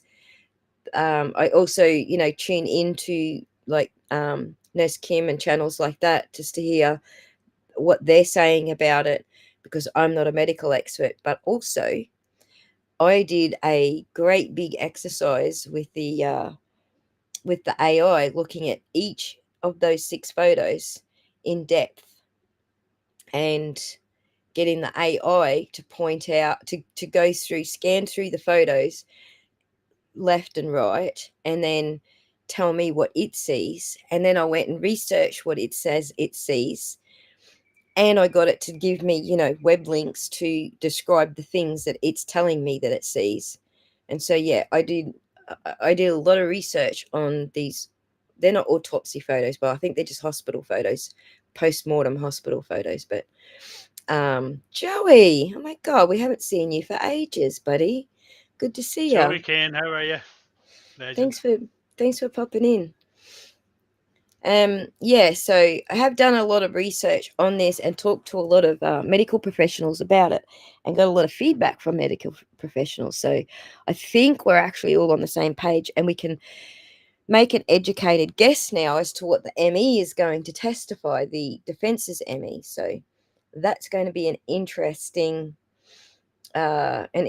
that's probably the thing I'm looking forward to the most. I guess that's the next question. What are you guys looking for? Whose testimony are you guys looking forward to the most? Starting with you, Kev. Or did I just Sorry, catch what you? was that? Did I just catch you on a mute? You What caught me. is? No, what? I mute myself when I'm not talking. So Yeah, yeah. Is who are you most looking forward to testifying? For me, it's definitely the defence's medical examiner. from the trial perspective, yeah, the new medical examiner. For the drama perspective, Proctor. I just want to see that guy squirm again. Right. And how he's going to react to, he's fired now. Like, we know how his family has reacted. So Yeah. we can assume that that's his general attitude that he's going to get up on the stand with, right? Yeah, I was a bit confused with Kurt the last night because Kurt said that he could still plead the fifth, but I've heard several lawyers, multiple lawyers, saying that no, even though he's been fired because he testified in the first trial, he's forfeited that right, Mm. so he can't claim the fifth. He's definitely forfeited it, but also the only reason he would claim the fifth is if he's going to incriminate himself for something. What would he voluntarily incriminate himself for? There's nothing. He's going to lie through his fucking teeth about everything. So there's not Well, really evidence. anything. There could be charges of evidence tampering and all that there. So, He's not going to admit to it though. The only time you plead the fifth is when you're going to incriminate yourself. He's not going to admit to evidence tampering, well, he's not going to admit to what the crime is. That's number one. right? Um, but it's for fear that he might incriminate himself. Right. But I don't think he's legally allowed. I'm nearly certain Andrew Burkhardt said it. I know Melanie Vettel said it. She covered it. Um, and I know there was somebody else because All right. it's a question a lot of what people in chat have had. Yep. So M169's looking forward to ARCA, the ME for the defence, Dr. Russell and Garrett Wing. Oh my God, I forgot about Garrett Wing, of course. He's going to be a good one. Chucky's looking forward to Maddie McCabe. I kind of feel like Maddie McCabe's going to be a deflation. He's just going to do what Jen did. It's going to be a complete deflation, but we'll see. We'll see. Everyone else is agreeing with you. Yes, Proctor was a bloodbath last time, and it will be worse this time with him having been sacked. Proctor for Sua Sponte. Excuse me. Give me one sec. It's going to be a real case of Schadenfreude watching Proctor getting kicked again. Just Right. can't wait. And I think that's what people are looking forward to most, just seeing him getting kicked. That was what everyone was looking forward to with Jen, just to see her getting kicked up the ass. But for me, it's informational. Like, I want to know what the evidence is that's going to show how John died. I want to know that part, because for me, it's what can the feds use, to bring justice about. So I do want to see these people kicked in ass, obviously. Brian Higgins for Aqua. Jess Dawson says Trooper Proctor. I don't think Higgins is all that great of a witness as far as the trial goes from a drama or what he brings to the thing. I think Not he's actually done the damage that he's going to do in trial 1 by saying a dark-haired guy came in the house. I think he's already done that damage, but I do agree with what Ak was saying. Let him explain that waterfall video, Kevin from South Boston, right? yeah, Because decorated dude. I don't know that the defense picked up on that until we all did. Until I think it was JFK and what is it? JFK? Is it? Yeah, JFK and Microdots honed in on that after Troll 1.0, and I think that was like a light bulb moment maybe for the defense too. So let him explain that video, right, Aqua? Yeah, Indeed, GCS. And hello, GCS. Sorry, I haven't said hello to you before. And Jess Dawson, welcome to the chat. Sorry if I have missed a few names that have joined. I'm trying to keep up. It's not same happening. here. I can't multitask. I'm terrible at it. We were having that conversation earlier this morning. We were. Higgins has some splaining to do, indeed. I'm not sure how the defense Emmy will rule out hypothermia. Here's how you do it. Hypothermia actually has some very unique, distinctive features. The fact that those features are not visible on John's body, that's how you rule out hypothermia. So Scotty Bello says hypothermia, but she has nothing to back that up with. She can't say the skin looked like this and hypothermia looks like that, and so that's why I believe it's hypothermia. She didn't do any of that. She just said, I Yeah, ruled it as hypothermia, and here, let me talk about the head injury. I So, think she was terrible the last time, and I think they caught her on that anyway. The defense the last time. mm. The only thing left for the FBI to do is wiretap, or one of them comes forward and admits to it, unfortunately. Or they can do a RICO, because Morrissey's like coordinating this whole fucking thing from his office using the I've forgotten what the initials are now, using his detective's office, which he's not supposed to do. He's getting all the witnesses to do all their shit, and he's got them suppressing evidence and withholding evidence. He's got a whole bunch of shit going on. It's either section 242 of the federal acts, or it's RICO. That's all they've Yeah, got but left. I think the point Bosniak's making is what they've got left to do with the investigation, not the bringing of the charges.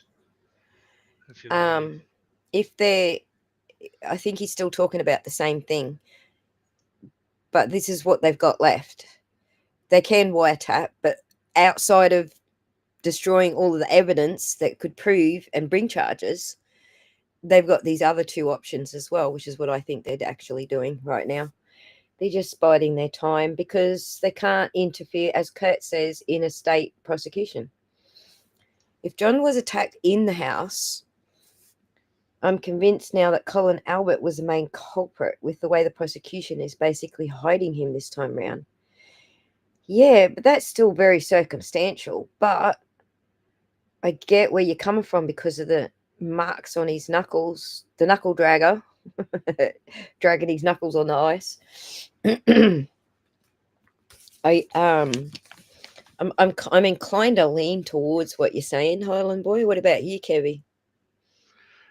I think Colin. I think it was Colin that started. Higgins came into it at some point, but I would say it's more to end it than to maybe bring him outside. Mm, I think Chloe. I think Colin might have had a go at him when he saw him coming in the door mm, over other issues. The blood was still boiling with Higgins. The dog attacked, mm-hmm, and there was a kerfuffle, as we would say here in Ireland. mm-hmm. Strongleg says guaranteed RICO investigation may not be indictments, but you can guarantee the investigation. Well, I can't see why they were investigating anything else, because you have to think about it when they started their investigation.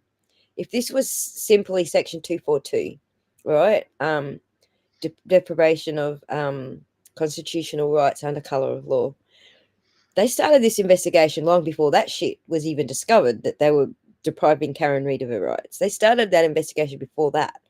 So there's more going on, and I do think it could be RICO. You finally got it, Kev. Yeah, I didn't open up the spreadsheet that I normally have, so I'm Yeah. trying to remember what they all say. Do you have your Nightbot open, dashboard open? Because you got access now, remember? You don't need the spreadsheet anymore. Wishful thinking that Proctor has made a deal, sure, with the feds for admitting to withholding and manipulating evidence under Morrissey's orders. There's no way he said that, but the feds can actually prove it without him admitting to it. So we've got proof of it already. We've had trial point 1.0. Where were those files that have come out now during trial point 1.0? Oh, Proctor had them. So it's already been proved. He doesn't need to admit to any of it. So it's already done. We ain't got no quit.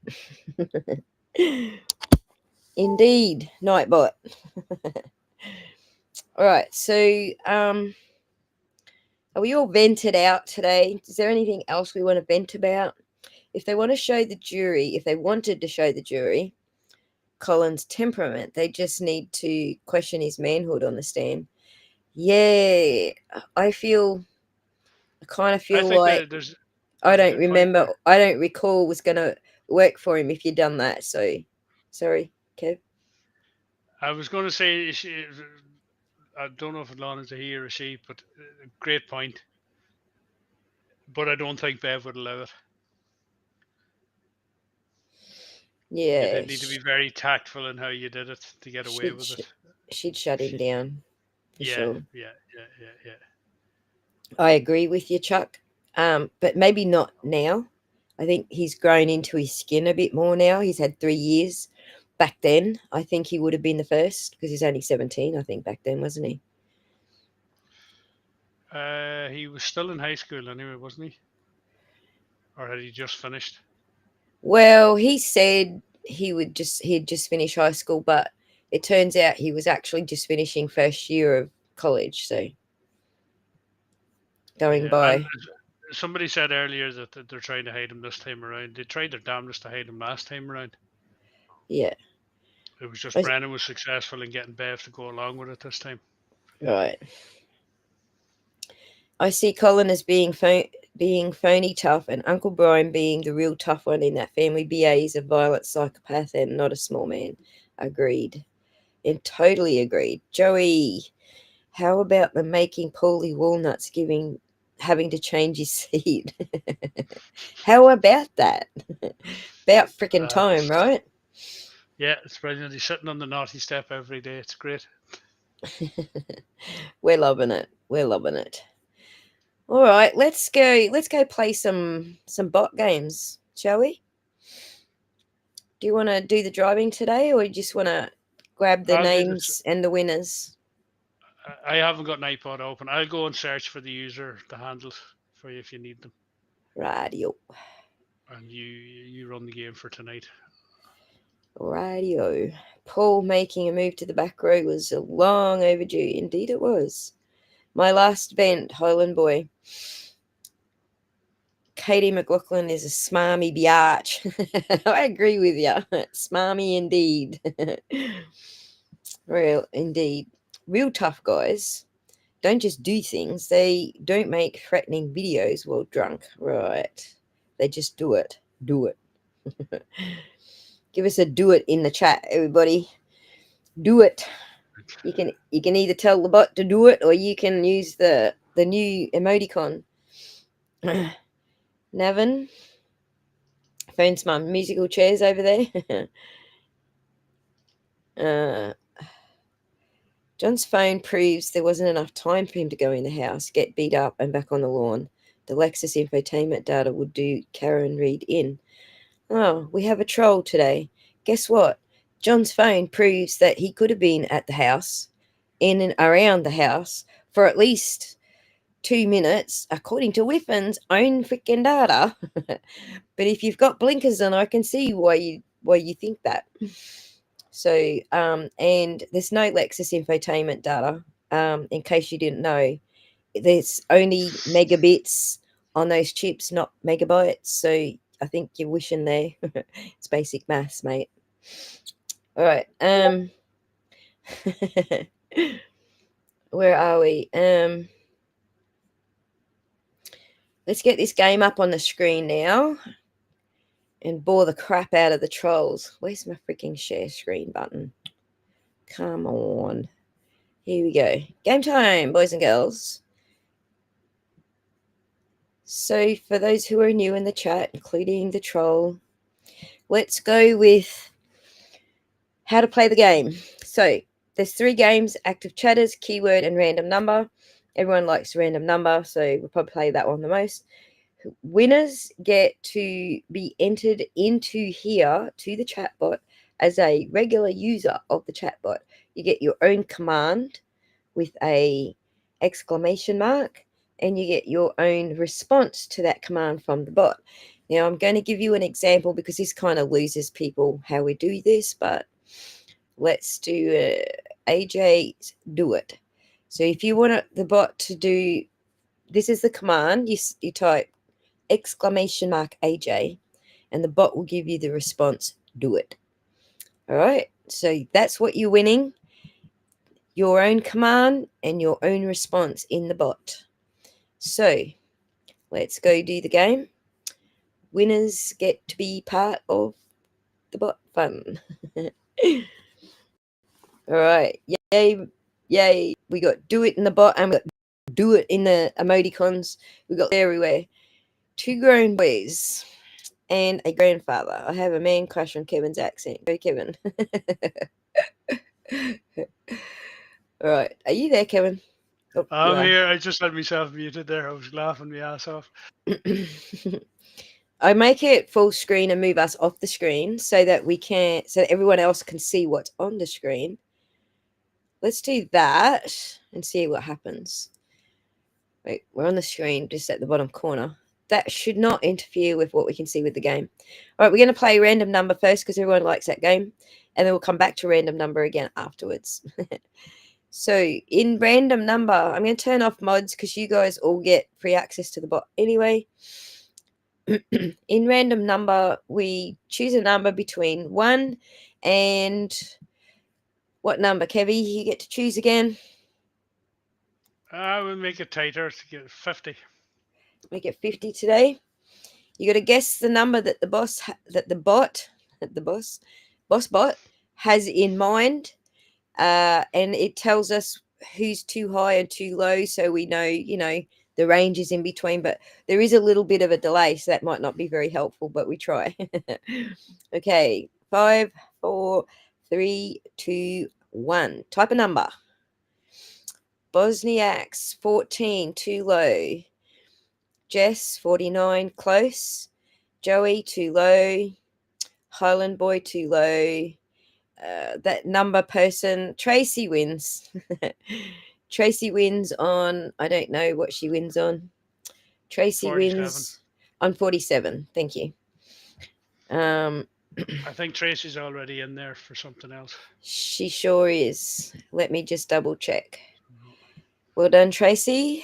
Let me just make sure you are in there. I'm sure you've already been put in here. There you are. You're in there. You get a new command for the bot, Tracy. Woo woo. All right. Now you know how to do it, Tracy. You should be on the ball. That was fast. Indeed it was, girlfriend. What would you like the bot to say? We need some more proctors, but we need to make the command a little different to proctor because we've already got 2 or 3 proctors in there. So I'll open it up here in the spreadsheet. I can't remember because I know there was a proctor added to last night, wasn't there? yeah, there was 1 or 2. I think 2 proctors in there now, I think. So keep an eye out for Tracy's thingo, and we'll play another game while she's thinking about it. All right, one more random number because that was so fast. We'll play random number again. Let's do it one more time. We'll leave it at 1 and 50. Everybody, 5, 4, 3, 2, 1, go. All right, stop that thing over there. Let's go, guys. New game. The same number as Gallagher's IQ. They're still catching up.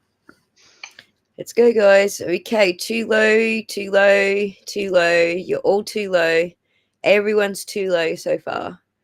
Too low, too low, too low. All too low. That might be the way to do it, Kevy. You type what I'm saying into chat so they get it real time. Too low. Jess Dawson, close. Joey Kane, too low. I think Michelle's nailed it. She should get a bonus prize. Glen Lake is too high to play. Good on yourself. There you go. Aqua E, you win on 50. Let's get the score up. Aqua wins. She guessed 50.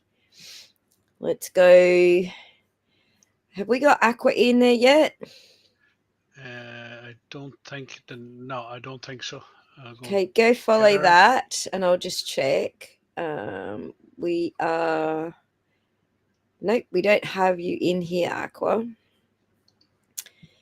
We will add you in, and then you get your own commands. So think about what command you would like. No, you need to follow her through her link. I can't do it that way. I don't That's think. what I did do. I'm in her channel here. Right. You've got to copy the whole link of her channel URL. Oh, from the. Hang on, let me just see. Oh, okay. Wait, so after the last backslash. It's okay, it worked. So some usernames don't work that way. So Right. generally, I just grab the whole link and paste that in, but we're in. Hold on a second. What would you like, Aqua, for your what would you like for your command, and how would you like the bot to respond? Do we have a fired command yet? No, we don't, Tracy. So keep that in mind in case you win. All right, who won the last one? It was Aqua and Tracy. Tracy, yeah. Tracy, what was Tracy your... hasn't. She didn't put one up that I saw. No, she just started playing the game. Tracy Summers, cool. What is the subject? Any subject, girlfriend. Anything you like. Former Trooper Proctor. All right, Tracy and Aqua E, tell me what command you would like and how you would like the bot to respond. All right, Bosniak, good night, buddy. Thanks for joining us. How would you like the bot to respond? Tracy would like fired. Gotcha. And what would you like the response to be? New regular. No, wrong spot. Hang on. Commands. New command. Tracy wants fired. And the response will be, Aqua's still thinking about hers. Decorated dude is no longer a trooper. The first of many. The first of many. Okay, gotcha. The first of many. I'm going to be fired just so that we know that that's what it's responding to. When everyone's typing lots of things into the bot, it's hard to understand which one it's responding to. So we got to have a little clue in there, but set that to regular. Create. Okay, next game. Hang on, we're still waiting. Hang on, I don't want to clock up too many that we're waiting for. Aqua E. Thinking. Unless someone has something better. No, that's good. It's your choice, Gar. It's your choice. We should like expand it on a little bit so we know what the bot's actually responding to. So, Aqua's still thinking. All right, think about that. Don't forget Aqua. For me, Kev. Let's do a keyword. No. Sorry. I won't forget. I was just saying, yeah. I won't forget. Okay. Gotcha. All right, keyword. All right, what's today's keyword, Kev? Keyword. Bollocks. I can't think. Yeah, I love that word. It's such a great word. Bollocks. Bollocks. Bollocks. Yeah. So if you type bollocks fast with the exclamation mark, do not forget the exclamation mark at the front. If you type bollocks, you get into the draw for this game, and then we pick a winner. 1, 2, 3, go. Bollocks. Everybody, bollocks. Was it OCKS, was it? OCKS. Exclamation mark, bollocks is the keyword today. Kevy's in the draw, but he can't win it. I don't think. Did I uncheck mods? I did uncheck mods. I'm sure I did. Jess, you're in. Exclamation mark, Joey, not a nat.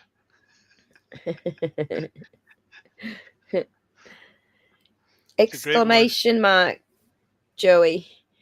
Where did you get that? Where'd you get the at from?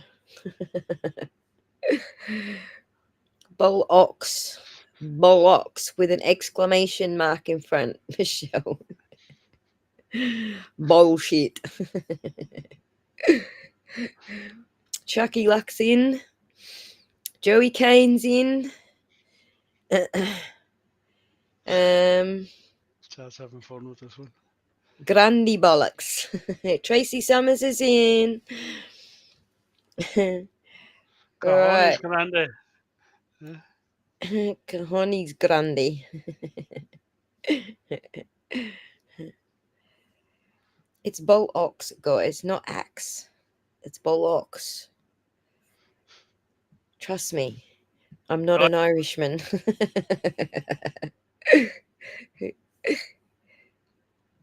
That word isn't used in the US. Too bad. Highland Boy is in. Tracy's in. ACDC, I have big balls. That word isn't used in the Health US. Right, that's why we got an Irishman giving us the keywords. It looks like nobody else wants to play. All right, done. Choose a winner. Tracy, you win again.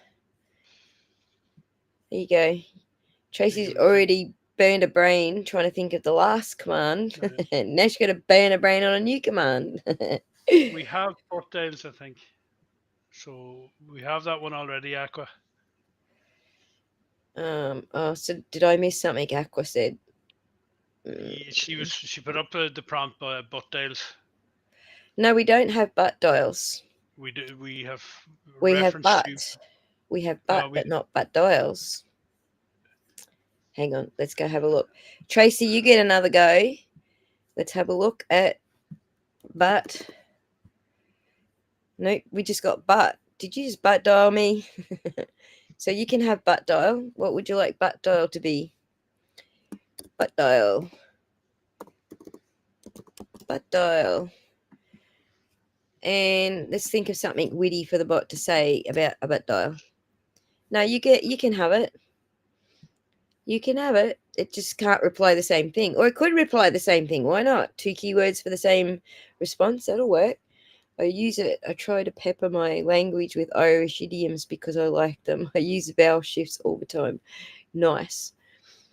Let's think of something witty for butt dial. If you say butt dial to, let's call it the butt dial trial 2.0. The butt dial trial 2.0, otherwise known as the McAlberts definitely didn't do it. The McAlberts defs didn't do it. Trial. How's that? Oh, typo. TRIAL, the butt dial trial, otherwise known as the McAlberts definitely didn't do it trial. How's that? And The better half, Tracy, I hope. Okay. RSAPs. I like the way you spelled it. Okay. Next game. We got Tracy. We got Amber. We got both of them now, haven't we? And I'm forgetting where we're up to. Butt answers. You got Aqua and you've got Tracy, so. Butt doll gate. All right, let's go. New game. Active chatters. Everyone who is active in the last 10 minutes gets to be in the draw. 10 minutes. Go. Dandelion-S is the only one active in the last 10 minutes. That's not. The timer starts now, by the way. Okay. So if you want to take part, you just need to type something in chat now. Correct. Type something in chat, anything. It doesn't have to be anything in particular, just a comment, and you're in the draw. I've got big balls. He's got big balls, but she's got the biggest balls of them all. Agadaka. One of my friends used to answer his phone, Big Ball, Better Ball, Ball Bearing Company.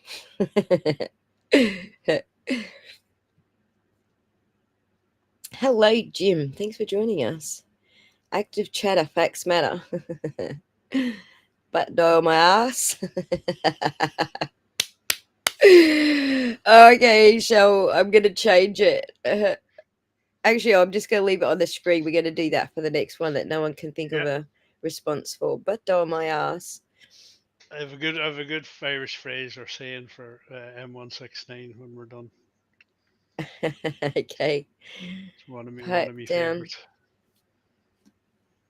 favorites. All right. Looks like we've got 9 entries. Jess, you're in already. M169, you're in. Dandelions, you're in. Lost in the Michigos. I like that. I like that heaps terrifically. All right. Looks like we're done. Let's pick a winner. M169. Woo woo, you win. All right, Kevy, go find M169's deets for us. M169, you are the winner. What is your command for the bot?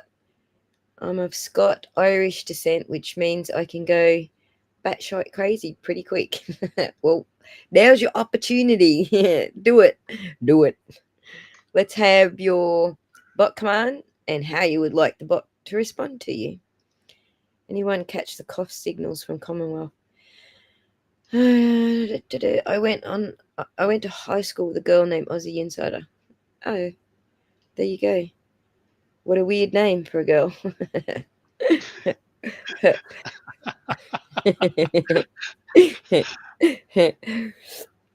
No, I need the whole link, dude. I'll do the M. I'll try the The entire the whole HTTPS thing.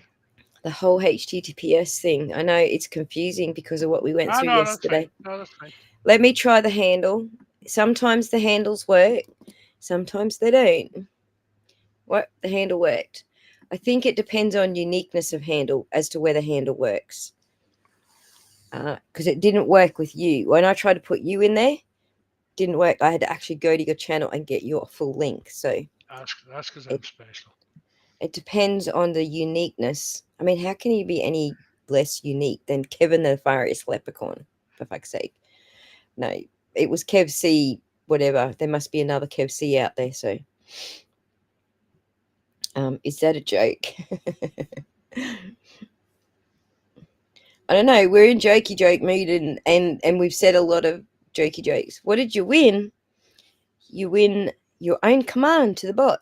Tell us what your command is going to be. So let me show you again.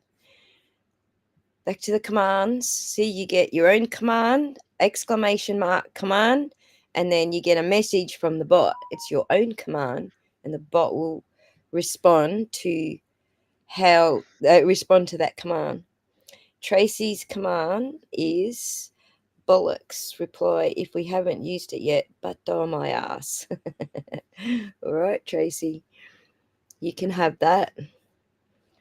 Let me get a little copy of it so I don't have to type it all. All right, Very you good. can have that, Tracy. So Tracy wants bollocks here, and her reply, but Yeah, on that's my correct. ass. That's correct. M169. You come up with a prompt, so like a little trigger, so it has to start with an exclamation and then a couple of letters or a word. Yep, tell us your prompt and then what your response is to be. This one is Tracy's, so just so you can follow along. She wants guilty, so the prompt is guilty, The and prompt prove it is is the response, I think. guilty. Prove it. Whoops. There you go. Exclamation mark, exclamation mark, exclamation mark. So How's that? you can test out your prompt once Ozzy says it's done. Regular. Create. All right. Both those prompts are working. Give them a shot. Give them a bell, girls. I'm just assuming you're girls. Sorry. Because you're all right, we gotcha. You can test it now. Oh my god, I want a Colin Albert command. Pull up, bitch. Pretty sure we got to pull up, bitch, haven't we? I I think we do. Again, I'd need to open the spreadsheet. Give me a second. Do-do-do-do-do. Yep, it's called Bang Bang, and it will reply pull up, bitch.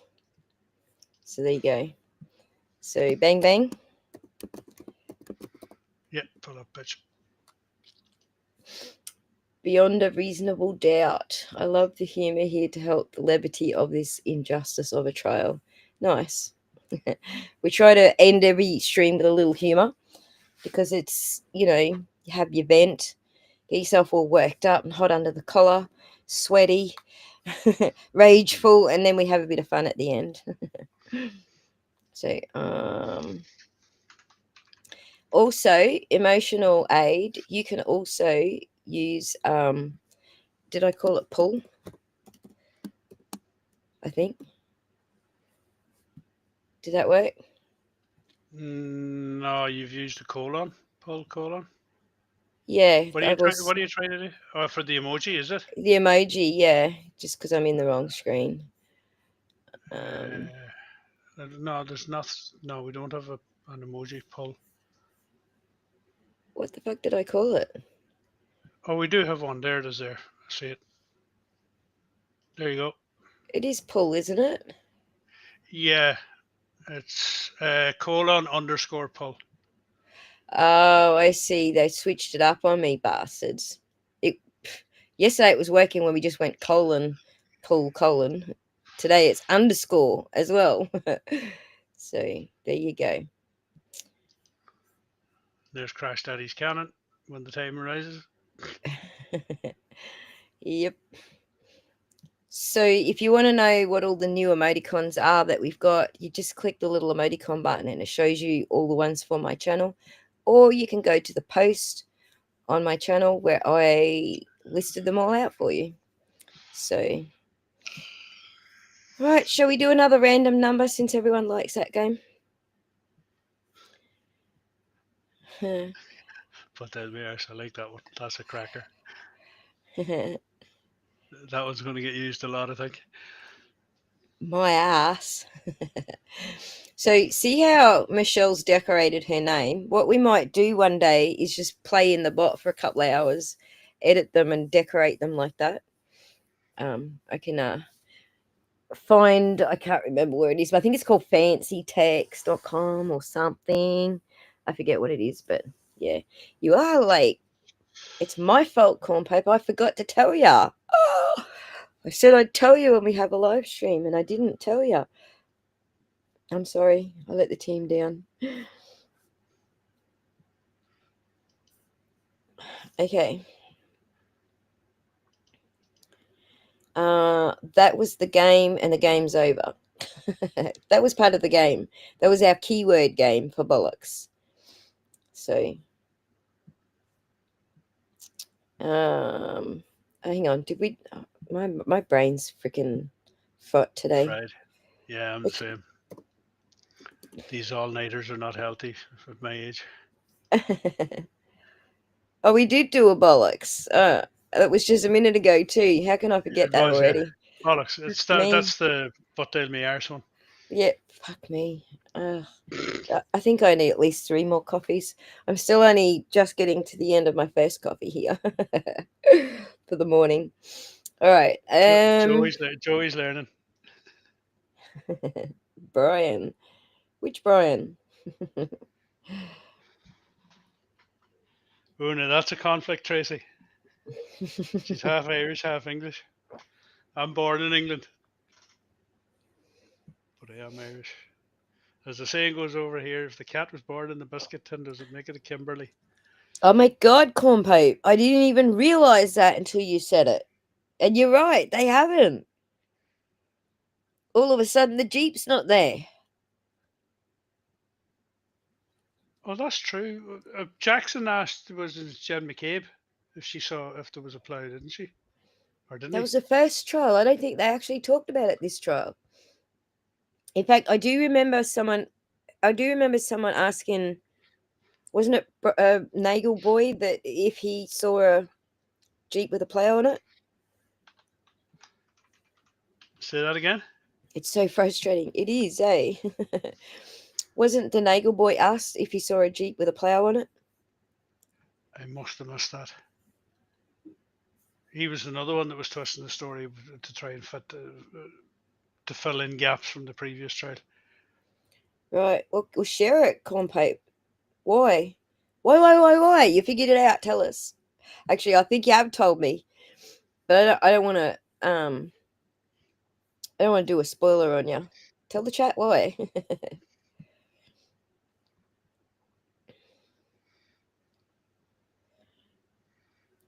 I'm sorry I haven't been keeping up, Cornpape. I know you've been sending me messages and I haven't been keeping up.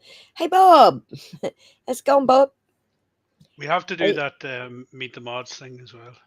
AJ asked Jen about it on Friday. I seem to remember something about it being mentioned to um the Nagel boy. Is his name Brian Nagel? What's his name? Nagel. The It's Nagel because kid that pulled in behind Karen's car. well, Corn Pope I saying it's don't think because so. Karen parked there. It's because Karen parked there. They put the Jeep there because Karen parked there. Yeah, I'm not following your logic, my And they girl. wanted to make it so she couldn't park there and move her closer to John's body. I follow now. Yes. And you did say that to me too. We had this conversation, didn't we? Absolutely. I am following now. So sorry, Cornpape, post coffee still. Brain's still not engaged. 2 weeks in, and we've talked about everything besides why Karen Reed's on this trial. Exactly. Emotional lemonade. Exactly. All right. So how did JM butt dial John when Sarah Levinson said her phone was plugged into the wall charging? Indeed. uh yes, indeed. No worries, Kevy. Um yeah, we did. I'm sorry. My brain has flatlined today for some reason. Like, usually I have a very informative stream for you, and all I did was bitch today. So, and read out your comments. Uh, brain's just not engaged. No, she's talking about when Karen pulled up at the house. They had to put the Jeep in the way so that Karen couldn't say that's where she parked. That's what she's saying. So, all right. What was it that we heard everything Levinson said? Well, actually, everyone heard what Levinson said except me because I was sleeping and I haven't listened to it yet. But fill us in. What did Levinson say? That's why I'm not really big on detail today, because I snoozed through. So I caught like the start of each testimony and then fell asleep again. Then I caught the start of the next. Every time a new voice came on, it woke me up. Or when Andrea was speaking, it was her voice that changed the tone and it woke me up. So I was catching the start of every testimony and then falling asleep by the end of it. She said we were the only ones that weren't like related to the Albert. So Jen was like, "Oh, like don't just leave yet." Uh, so Jen spoke with her. Oh, Sarah Levinson, gotcha. The one inside, gotcha. I missed it altogether. I just got the two girls mixed up. The one that was in the car with Sarah Levinson, but I'm following you now. Jesus, my brain is broken today. Yeah, when she dropped him off, that's what I thought you were saying too. Joey Kev made a few shorts you would get a kick out of. Joey Kane did. Where'd you make your shorts?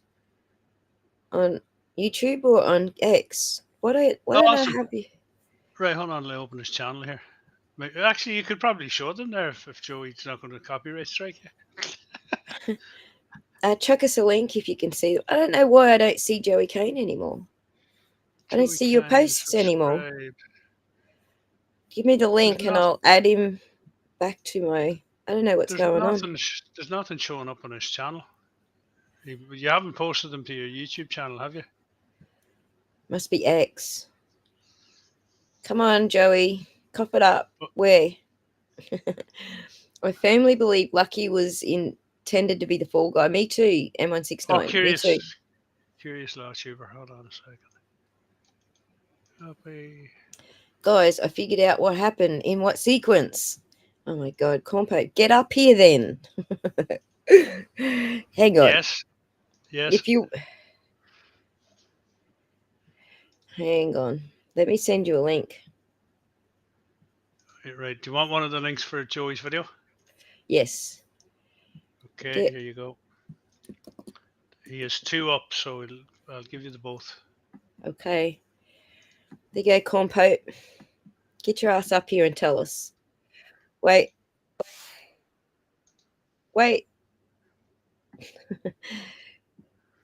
That just played straight away. Share this tab. Okay, we're on the right screen. Y'all can see the screen. Hang on, let me just clear some shit off the screen.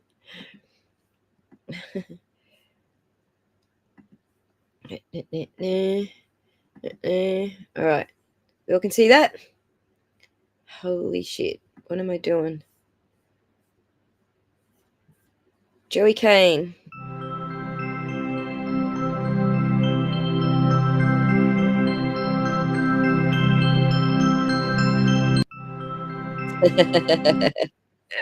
It's good. It's good. All right, let me grab the next one. Next one is here. Just wait. This damn thing just auto plays on us. Share this tab. Press play.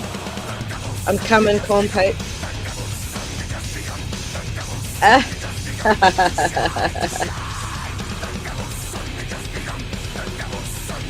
Love it. Oh, it's more.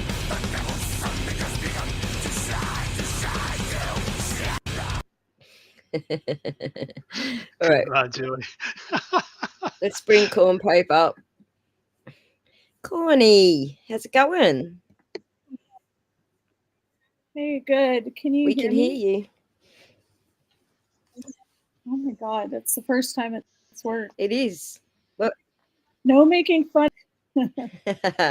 Irish, Canadian, and Australian all enter a bar. ... Yeah, there's a joke here. There's a joke What- about this. There's definitely a joke about that. I just can't think of it. Oh no! It's a joke about this.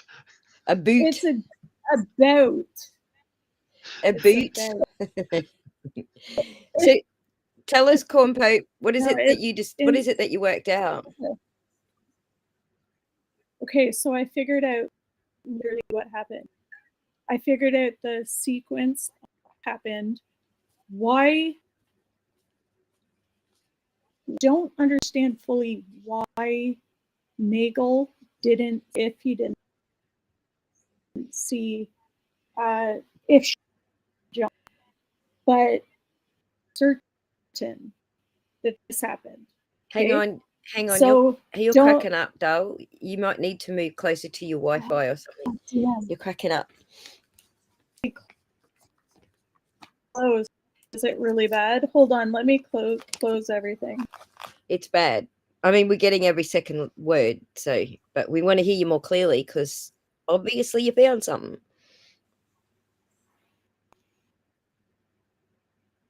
One sec. Bob. I just Take got super high speed. Take your time. Bob says, years ago, I used a morphing app to reveal Hillary Clinton was under Darth Vader's helmet.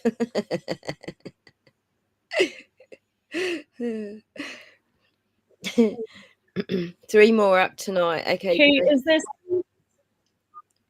is this any better? Oh, way better so far. Okay, Oh, okay. Tell your story now. Tell me if. Okay, I'll try to do it before I start cracking up again. Trying to find it. I have it just closed it. Okay, I have it in my brain. One sec. Okay, so what happened? is just say corn pope if I start cracking up. So Good.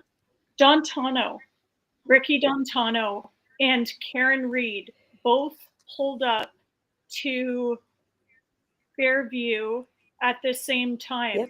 Karen Reed was going to turn right onto Fairview, and Dontano was going to turn left onto Fairview.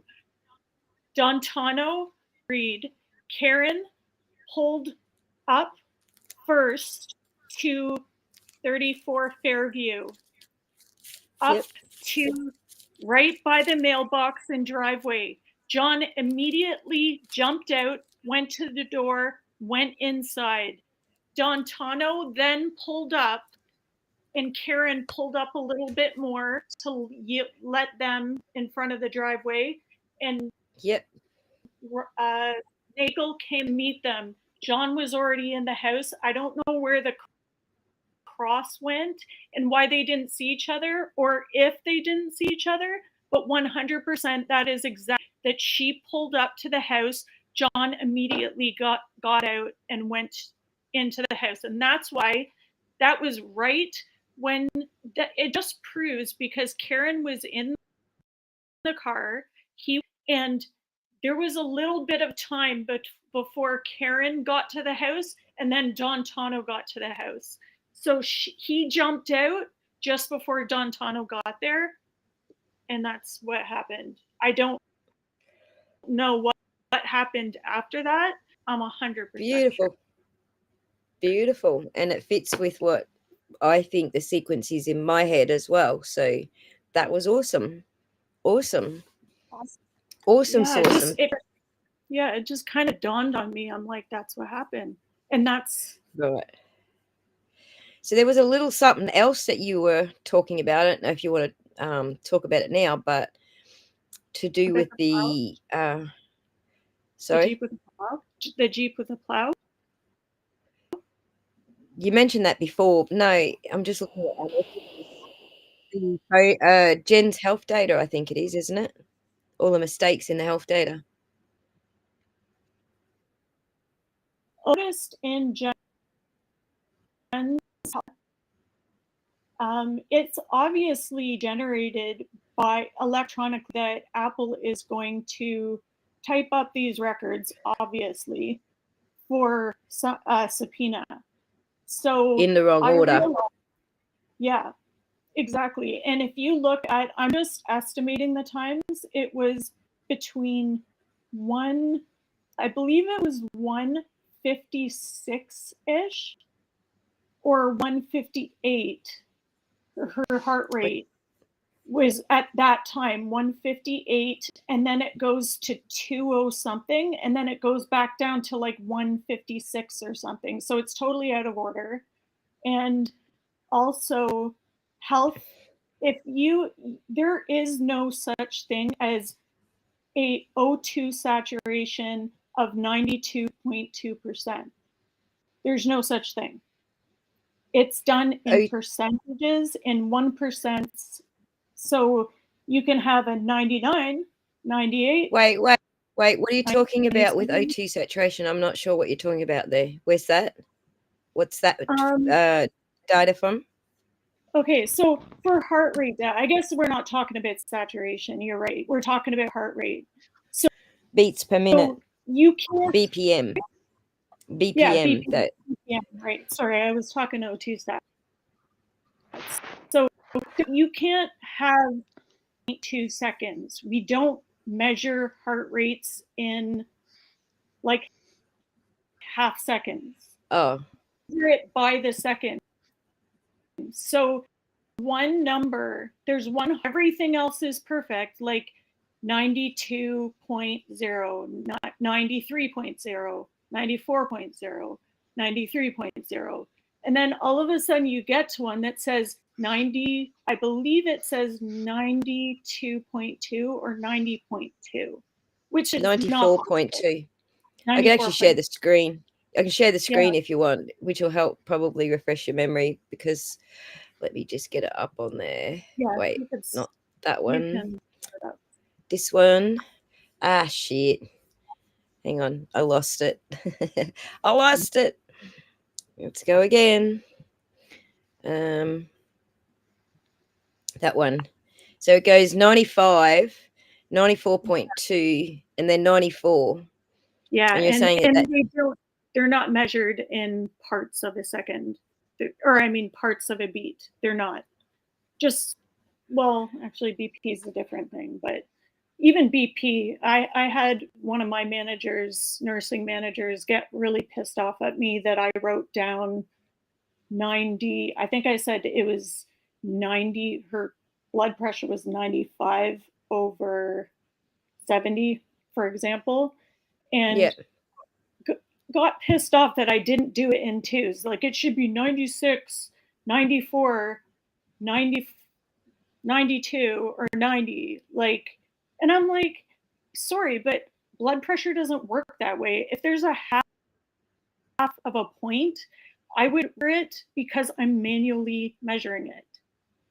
If I'm manually measuring it, I can I can split up whatever time I read on a sphygmomanometer. So it's anyway, like with heart rates, it's only measured in seconds. Just like with OS2 sets, it's only measured in percentages, not in parts of a percentage. So it's going to be from I 1 didn't to know that. yeah. Yeah, So that's nice. wrong, and that just shows that they manually manipulated this. Right. And when you were saying the records are out of order, time order, we Yeah, can you found show that. one? Yeah, we found that with the phone records. Remember when Jen was on the stand last trial, she said Yeah. there's those records are all out of order. I don't know what you're talking about. She said that herself, that they were out of order. Oh. That's because they've been taken out of the extraction and put into spreadsheets. That's why they're out of order. Like that's my guess. I got no proof of it, obviously, but Yeah. that's just my guess. To me, this is proof of manual Right. manipulation. Let me I just. told I did. Nan Gallagher, and she's like, you know what, so I'm like, whatever, as long as I just had to kind of get it out. That's why I told you and her, because Yeah. I couldn't just leave it and then that end up meaning something and me not say anything. So Right. So I think this is the one where you're talking about that, yeah, about the time order. But this is in her health app, that's her Apple missing. Health Watch. Yeah, the first one is missing. She's missing 35 minutes, I believe. And then that's from when they found when the accident happened, or when John died, or when his phone stopped moving forever. Yeah. That period of time, but I believe it's 15. I can't even read that, but okay, so it's Does that 15 help? minutes after. Yeah, that's better. 15 minutes after. Oh shoot, no, I screwed it up. Anyway, it's 15, and then it jumps from 15 minutes after the hour to 46 minutes after the hour. Right. So this one that's on the screen, it goes 156 to 205 and then back to 159. Yeah. So that's what happened with their phone records as well. They were also out of order. So one of the things that could happen, there's a couple of things that could happen. So I'm not going to say that these are like dead cert technicalities. One of the things that could happen is that you know how we learn about how the WAR file works? So the information goes into a temporary database until it's committed to the actual database it's going to live in. And so that migration between your temporary database and your final database, sometimes that can be out by a few seconds, certainly not by minutes, which is what we're talking about here. So but it can be out by seconds, and that will sometimes make the records appear out of order, but not by minutes. Usually that's only by seconds when that happens. Yeah. So, but it does appear in her phone records as well, which I found She actually mentioned it. I found them. Then she was put on the stand, and she said to AJ, well, I don't know what I'm looking at. These aren't even in order. I was like, yeah, that's what I seen too. They're not in order. So, well, did you see the first one that's highlighted in the yellow? one hiding it. That it's missing. It's between the time of when the murder happened, Correct. 35 minutes is missing, and then between when they found Hang the on, body let's. and before she went into her sister's house.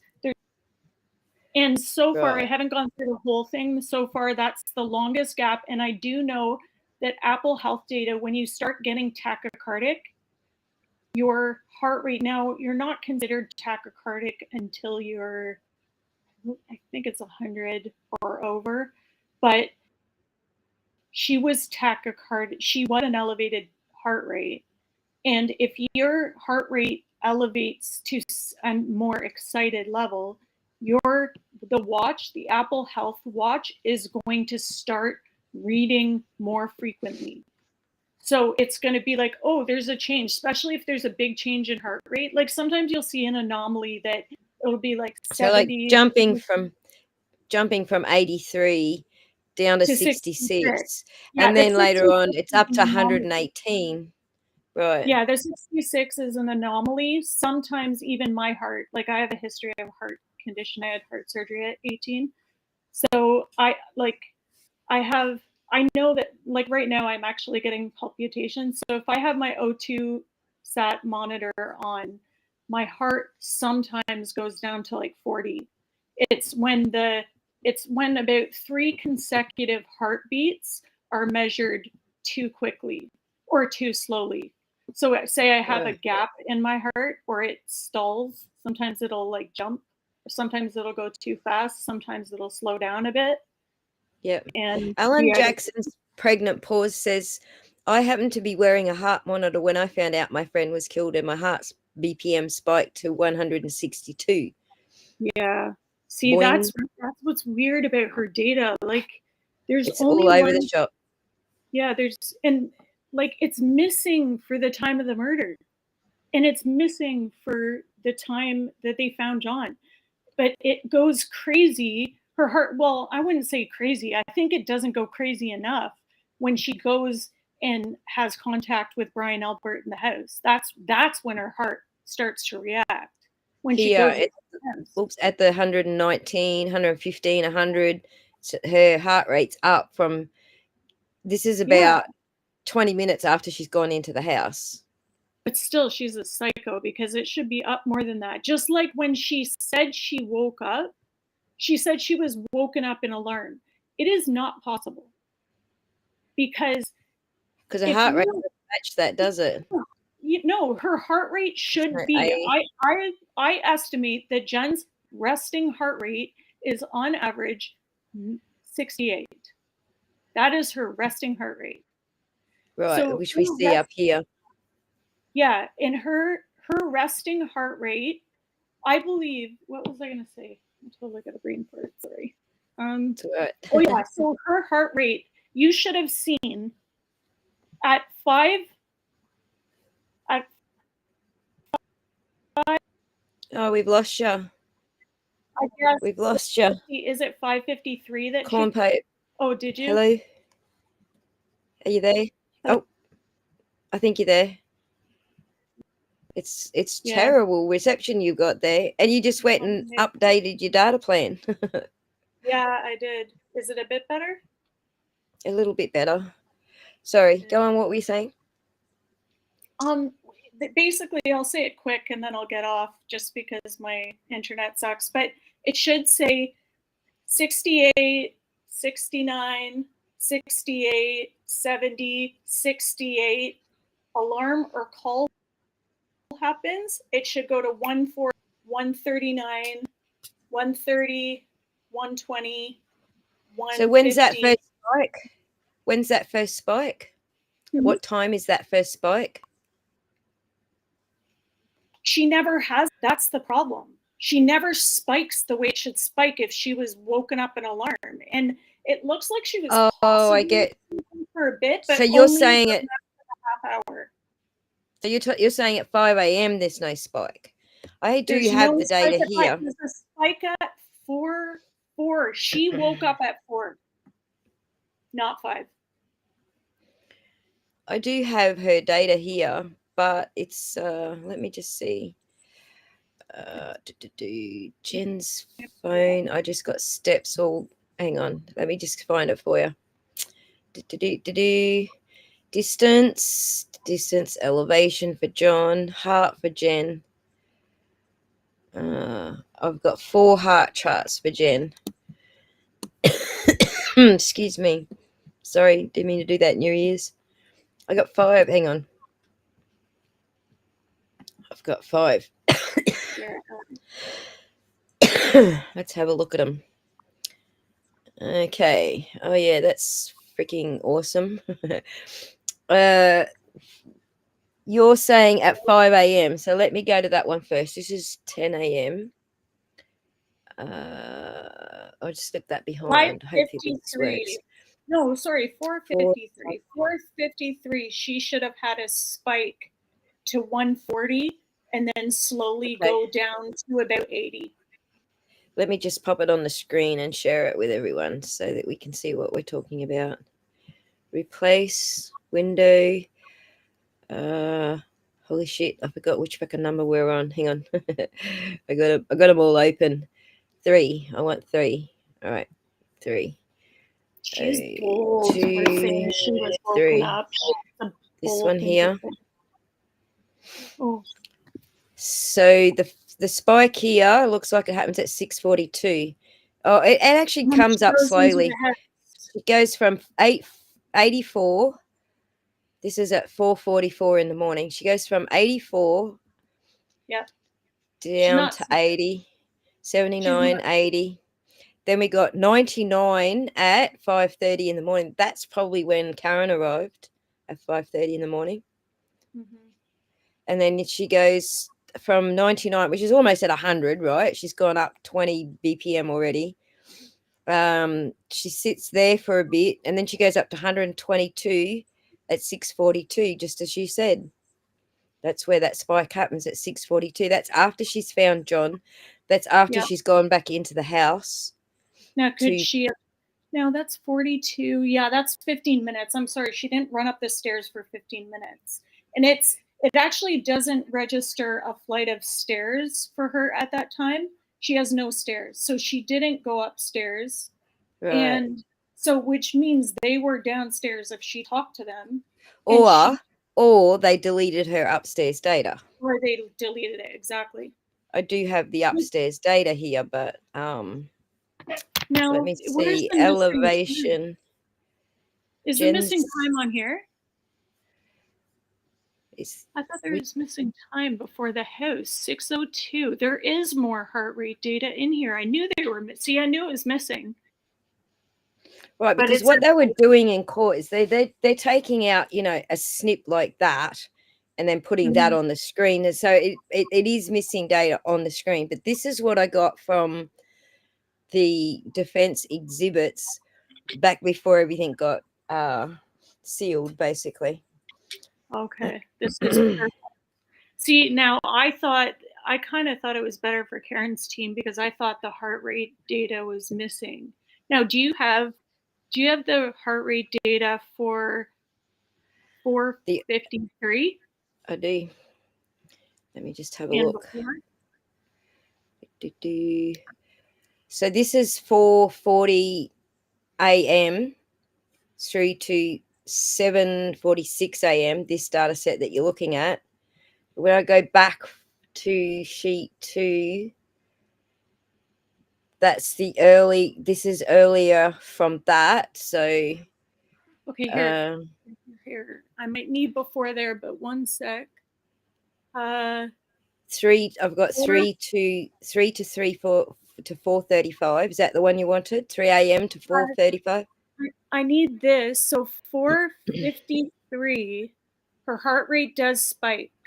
Not a lot though. Not Not an alarm. She was not sleeping. I can tell you that, like, for sure. 100% Jen McCabe was not sleeping at 4:44, and then go above that. So she was not sleeping. She was during the call, her heart rate went up. Right, so hang on, just slow down. Let me get the sheet before that. Replace sheet 2. So this is the one before that. I'm just trying to memorize it. Okay. That's sheet 2. Okay, so yeah, there's no way in hell. You know what? I think she got up at 3:44, which she said she got up to pee.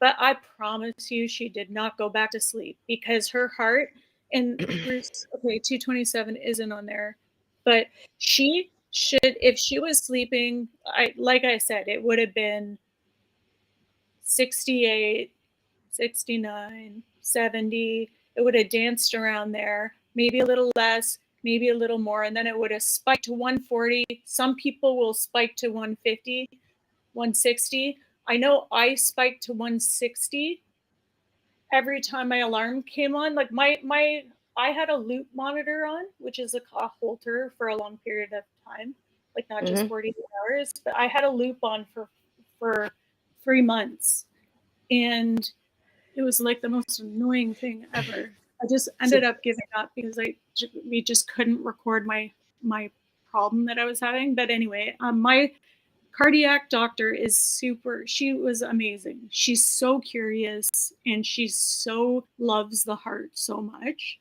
And she's so, like, she pulled all my medical records from when I was 18 and had heart surgery, because I told her that nobody's ever had my problem. And she was like, I have to know. So she was a super curious person. She taught me probably more than I did in my nursing education, even though I've done furthering education in cardiac care. She taught me, she's like, I can tell every single time you do something. Every time you wake up, your alarm flies off at 6 o'clock in the morning, every morning. And I can see you fly up to 160, and then you slowly come down. Sometimes you press snooze. Like, she could tell what I was doing. It was so crazy. And so I learned a lot about it. And there's just no way. She wasn't sleeping.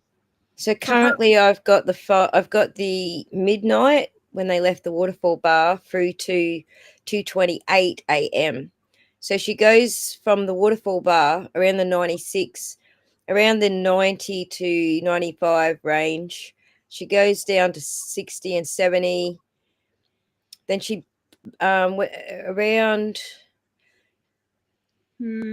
117 she bumps up to 85, then drops down to 75.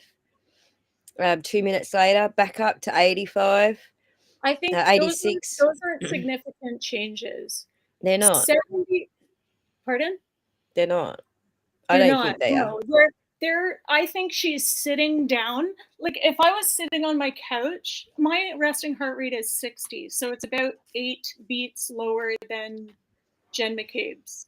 So me when I'm sitting on the couch, I can probably, if I don't keep getting up, I can get my heart rate down to probably 75 to 80. If I'm like kind of moving around or talking, like, it can get up to in the 90s. So it depends what you're doing, right? But or if you get up and then get down and get up and get down, like, that's going to raise your heartbeat. Right. At 5:07, just to answer the chat, at 5:07 she's at 80. Just so you know, 80 beats per minute. 5:07 and 5:07, that's at night. Or that's in the wait, when is that?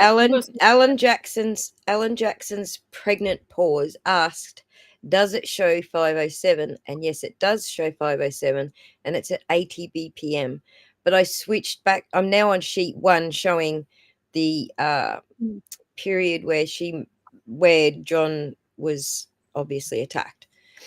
That's currently on the screen, but I've already moved off the other sheet that Alan Jackson's pregnant. Paul was asked about. God, I wish you guys would choose shorter bloody names. But anyway, yes, F-bombs, 225 to 230, just answering questions here. Corn Pope just say that. Yep. 225 to 230, it says She's definitely not stressed.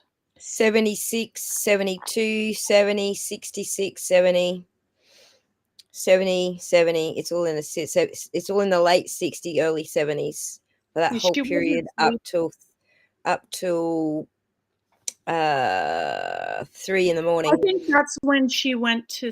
I think 2:30. 70 is when she BPM is started not to sleeping. sleep. No, 70 BPM is not sleeping. There's No, no way not 70. necessarily, but it's not far off from her resting heart rate, which is around 68. When Oh, you actually, no, it's not. when you're Yes, resting, 67, 66. So I think her heart rate might be. I'm gonna go still 67, 66, maybe. I don't know. if that's her awake heart rate, then she's way lower than that when she's asleep, like deep sleep. Your heart rate drops down to your heart rate drops down. I think I can't even remember. I think someone was saying 20% less than your awake rate.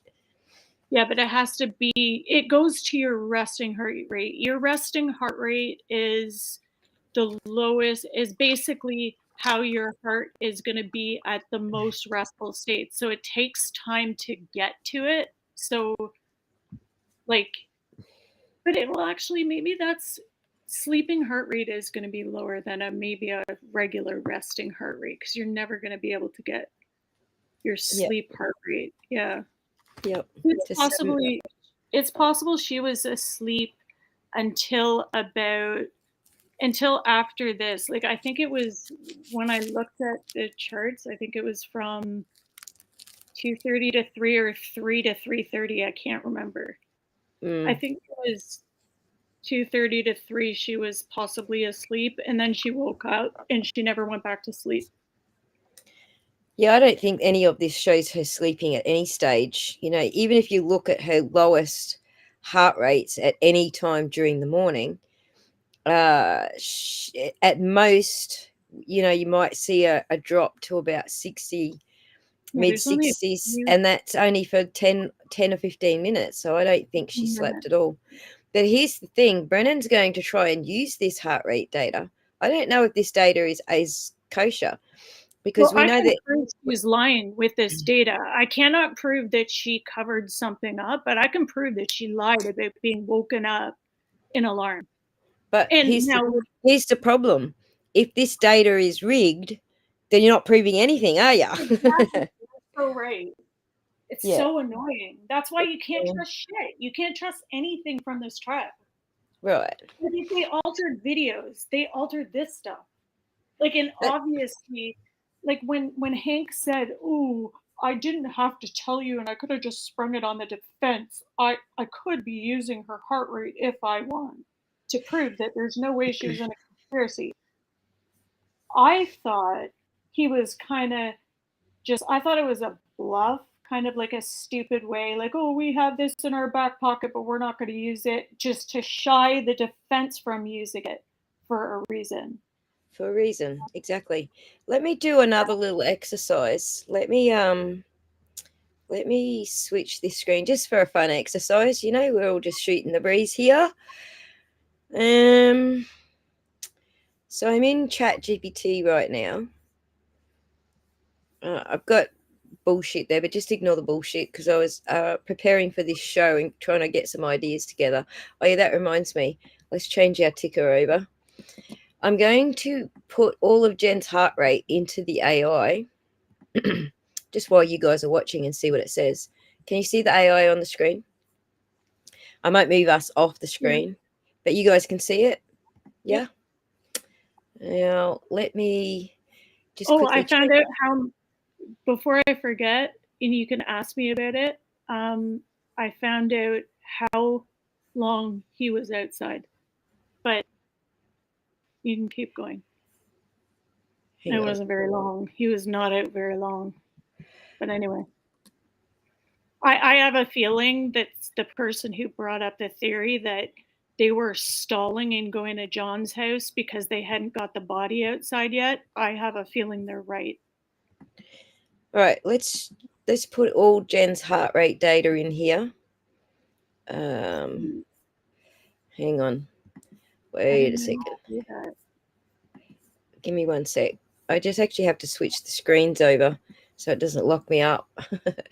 Let me get all the heart rate data on here first. Upload. Oh my God, I forgot where I put it all. Okay, gotta go a long way. Give me 1 sec and I'll get all Jen's heart rate data up here, okay? It's heart 1, 2. Oh my God, can I please have a different order? Wait, organized by kind. Thank you. That's better. So distance, heart. Here we go. 1, 2, 3, 4, 5 heart rates. Let's see how that goes. Now let me just share this screen again. Back to the screen. Can you see it? Yep. Are we looking at it? All right. So we've got Jen's heart rate data. Just those spreadsheets I just showed you. They're all in. It's now analyzing, which I'll stop it. Oh, it's already doing an analysis. Hang on. It's got multiple time actually embedded headers. What? Yes, they are indeed. They are indeed. What is what? Yes, I just gotta correct it.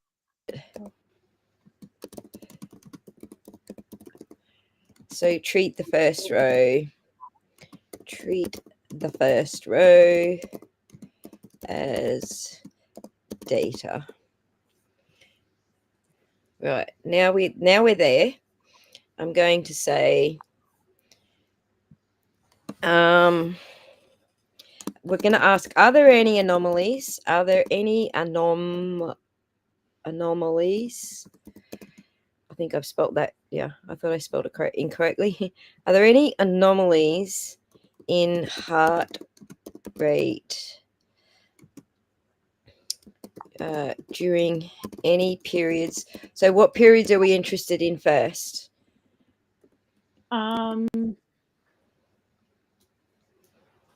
We're interested in the only interesting, because they either effed with the data. I think the only interesting time to me so far, I mean, I want to know what her heart rate when the feds came to her house. But anyway, that was weeks afterwards. Yeah, I know. But just saying. It would have been hilarious. It would have been like 160 fucking BP. Yeah. See her actually not psychotic for once. But I think the only interesting time is, I say, between 2:30 and 6 o'clock, or 2:30. Let's analyze 2:30, between 2:30, 3:30, and 4:30. 2:30 and 4:30. So by Jen's version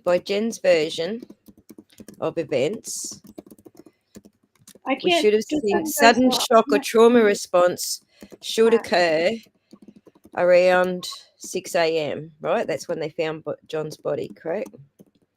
Around 6 a.m. Wasn't it 6:03 they found the body? Is that close to? It'll look at the range that I've given it, so we're good. By Jen's version events, sudden shock or trauma response. It's giving me fucking charts. Stop it with the charts, because you never fill out the charts for me. There are no heart rate entries at all between 5:30 a.m. and 6:30 a.m. in Jennifer McCabe's Apple Watch data. That's huge. That means they've been deleted 5:30 and 6:30 a.m. Let me just double check that. 5:30 and 6:30. I told you that they're missing 40 minutes. But Yeah. that much? Let me Not just that double much. check. Let me just double check. We're all on the same path here. 6:45 is when it starts again. And 3. before body, it's right, 6 o'clock. Nothing between 3:30. Hang on. I freaking forgot what it said already. Nothing between 5:30 and 6:30. All right. So I'm looking at 5:30 to 6:30. I just double check because sometimes sometimes you've got to get it to look at things a couple of times before it gets its act together. Mm-hmm. Oh my God, 6:02. There's a gap between. Hang on. 5:38. You're missing 4 records, dickhead. All right, let me just tell dickhead to get his act together. There's data missing between 6:02, just before they found John. 6:02. And That's exactly at the time we need. yeah, and 6:42. There's data missing between those 2 times, but I'm just going to tell it. Rose 11 to 15 in 03. Rose 11 to 15 in in CSV 3. 03. Include those times. If they start doubting the data, that missing time, especially if there's clinicians on the jury, if there's clinicians, they're screwed. Now, I have a feeling that Bev tried to keep them off. But if there's nurses, I'm sorry, but seeing missing data like that, because if your heart rate is going up like that, now the cold can affect it, but your watch is going to read more times. It's going to continually send a signal to read, because they think it's a problem. There's a problem. So it's going to continually trying to search for a heart rate. So now Dream Feed Media said that cold can affect that, but I don't think like that. Like, what are the odds? But that kind of would point to the fact that she was in the cold during his death, which is interesting. So it's actually narrowed down, that time span I said. It's like, doesn't like to admit when it's wrong, but when it does, it says funny shit. So I'll show you some things. When I feel like getting to the funny, right now we're trying to be serious. But anyway, from 5:41 to 6:02, her heart rate is dropping, not spiking. But the spike here is really weird, right? That spike is really weird because that's not when they found John's body. So what happened at 6:42 where she spiked? When she talked to Brian. When maybe Brian said, "We're not coming out, you're on your own." All right, so just think of it this way. What if they didn't tell Jen that they accidentally killed him? What if they didn't say that to her? And but then at 6:42, that's when she finds out. She did that Google search earlier in the night going, well, how long to die in the cold? She must have been told something, just not that they killed him. Then that might match what's going on with the spike at 6:42. That she freaked out because they told her that they actually did kill him. Yeah. He may not have been dead at 2 a.m. He may have been just dying. She didn't think they were dead. Maybe they didn't know he was dead. He absolutely incapacitated as soon as he got that bash to the back of his head. He was incapacitated. That doesn't mean he died straight away, though. Yes, exactly. I think that he died. Honestly, my estimated time of death, we'll see how close it is to the coroner, but my estimated time of death is 4 o'clock in the morning, and I believe he was out there. I asked ChatGPT, and it said, I started trying to give it reasons to not be so quick to drop from 98.7 or 98.9, which is a regular body temperature, to 81 where they found him. And Yep. I said, I went to the weather in Canton. I'm like, it's 71 humidity. It's 35 kilometers an hour wind. And then it said he would lose that temperature in 6.7 minutes. And I was like, holy crap. I'm like, what if there's a tree line on the property? What if he was found supine on the ground? That would have cut some of the wind. There's also a wall of trees. That would have cut trees. And then it agreed with me, kissed my ass for a little bit. And Right. I've set mine up to maximum snark. So I get lots of snark, and it says some funny jokes. And when I catch it out, where I get the face plant from is whenever I catch it out, like, you didn't answer my question and you're looking at the wrong data, and I've got to redirect it. It'll go, yeah, okay, face plant on my part. Stuff like that. It cracks me up. But there are no sustained periods in Jennifer McCabe's Apple Watch data where a heart rate dropped into a sleep range which is less than 65. That's what I said. For longer than 10 minutes. And that's what you said. Right, we both said that. But I said she might have. There's a possibility. Maybe like 15 minutes max. Yeah.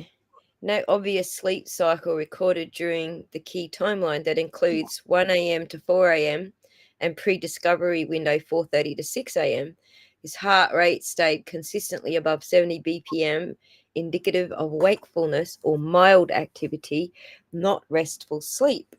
That's what we were saying. That's what she was not asleep yet. She was half asleep. So here's my question. How can Brennan use this data to prove, I forget what he said he was going to use it to prove, that she wasn't panicking at 2:27 search, right?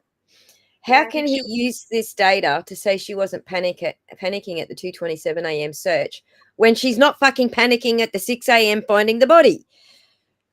Well, the problem is she's not panicking finding the body. She's only panicking up till she found the body, which is not good for her. But she could also say, oh, well, Karen was stressing me out and I was trying to calm her down, and it was a high stress situation. It was whatever. She can pass it off as that. But I'm sorry, her heart rate was elevated beyond,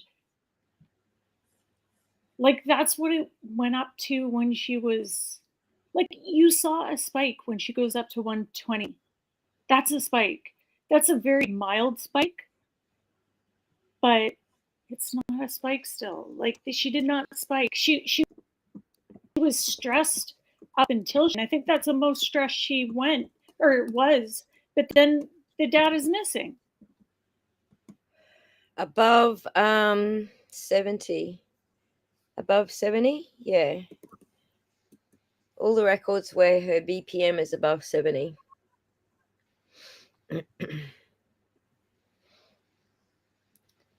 Oh, you bitch.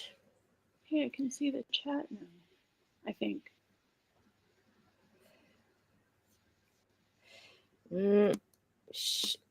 Displays are not working. What's wrong with you today, chat? Still no rows. Here we go. We finally got it. Finally got one. Heart rate above 70 BPM. So it's basically saying that, I'll just get this time out so we can see it. For F-bombs, she seemed to, she seemed to stay at around 100, like kind of 90 to 110, all the way up until after the hospital. And like, she kind of, as soon as they found the body, she was more stressed out when she was talking to the cops. And when she kind of got more elevated then. When she left the crime scene, she straight up to over 100, like in the 120 range. Yeah, which is not huge, but it seems huge for her. Right. So was she walking around? No, she drove everywhere. Yeah. When she's up again, she's up again at 8.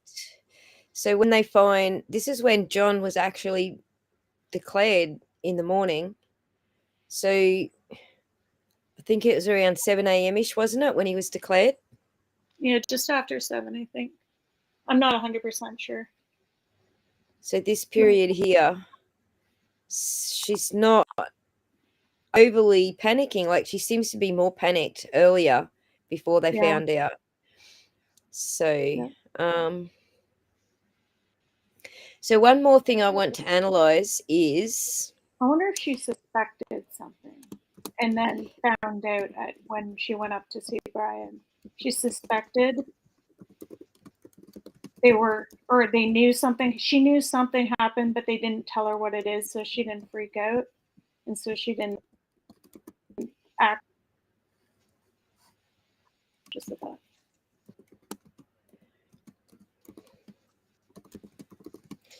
is it erratic? What is going on with my spelling today, or is it erratic and records missing? So I'm just asking, is this data consistent with how Apple Watch records BPM, or is it erratic and records missing? So it's going to have to compare time. This Apple Watch data shows significant inconsistencies in recording intervals. Dun dun dun! That's Everybody with dun dun dun emojis. Okay, Kev, thank you so much for joining us. Good night. I know it's late for you over there, and I don't want to keep you up. It must be like freaking 5 a.m. Yeah, or no something. bother. Thank you for joining us and doing all the background work for us today. Much appreciated, Supermod. Not at all. We'll see you, Corn Pope. Pleasure listening to you. See you, Kev. All right. Bye, Kev. All right, take care. Bye. All right. And Tracy, So that's pretty normal, Tracy. Apple Watch data. This is not at all what you'd expect from a healthy, uninterrupted heart rate log in Apple Health Watch, right? So the average interval is 5.7 minutes or 345 seconds. Typical Apple Watch data is 5 to 10 minutes while idle. More frequent if you're actually, working out or doing more regular. Elevated. Right. Every So you're right about it triggers more records if you're more active. Yes. You're right about. And it's almost proof that her heart rate was at it's unless cold or she took it off. Like, there's just no way. There should be multiple. There should be so many records. It should be the most frequent, but they're not. They're non-existent. It's just weird. So now it's seeing that 64-minute blackout that we just pointed out to it, and multiple 15+ minute gaps throughout the night. There's no regular gap in here. I wonder if they tried to alter it subtly by taking certain ones out and not making it obvious, if you know what I mean. Let's take that one that's a bit concerning. Maybe if we make it chill, a bit more chill and subtle. I don't know. I don't buy it. No, it looks like we've got records missing. We've got time gaps. We've got no regular. So here's how the program works. Okay, it will look at the monatomic time. That's like a stopwatch. The monatomic time will give you seconds. It'll say every 300 seconds record a record. It doesn't switch. The code is hard coded. The code doesn't flick around and make decisions on things. It's hard coded. When you have more activity, this is what the code will say.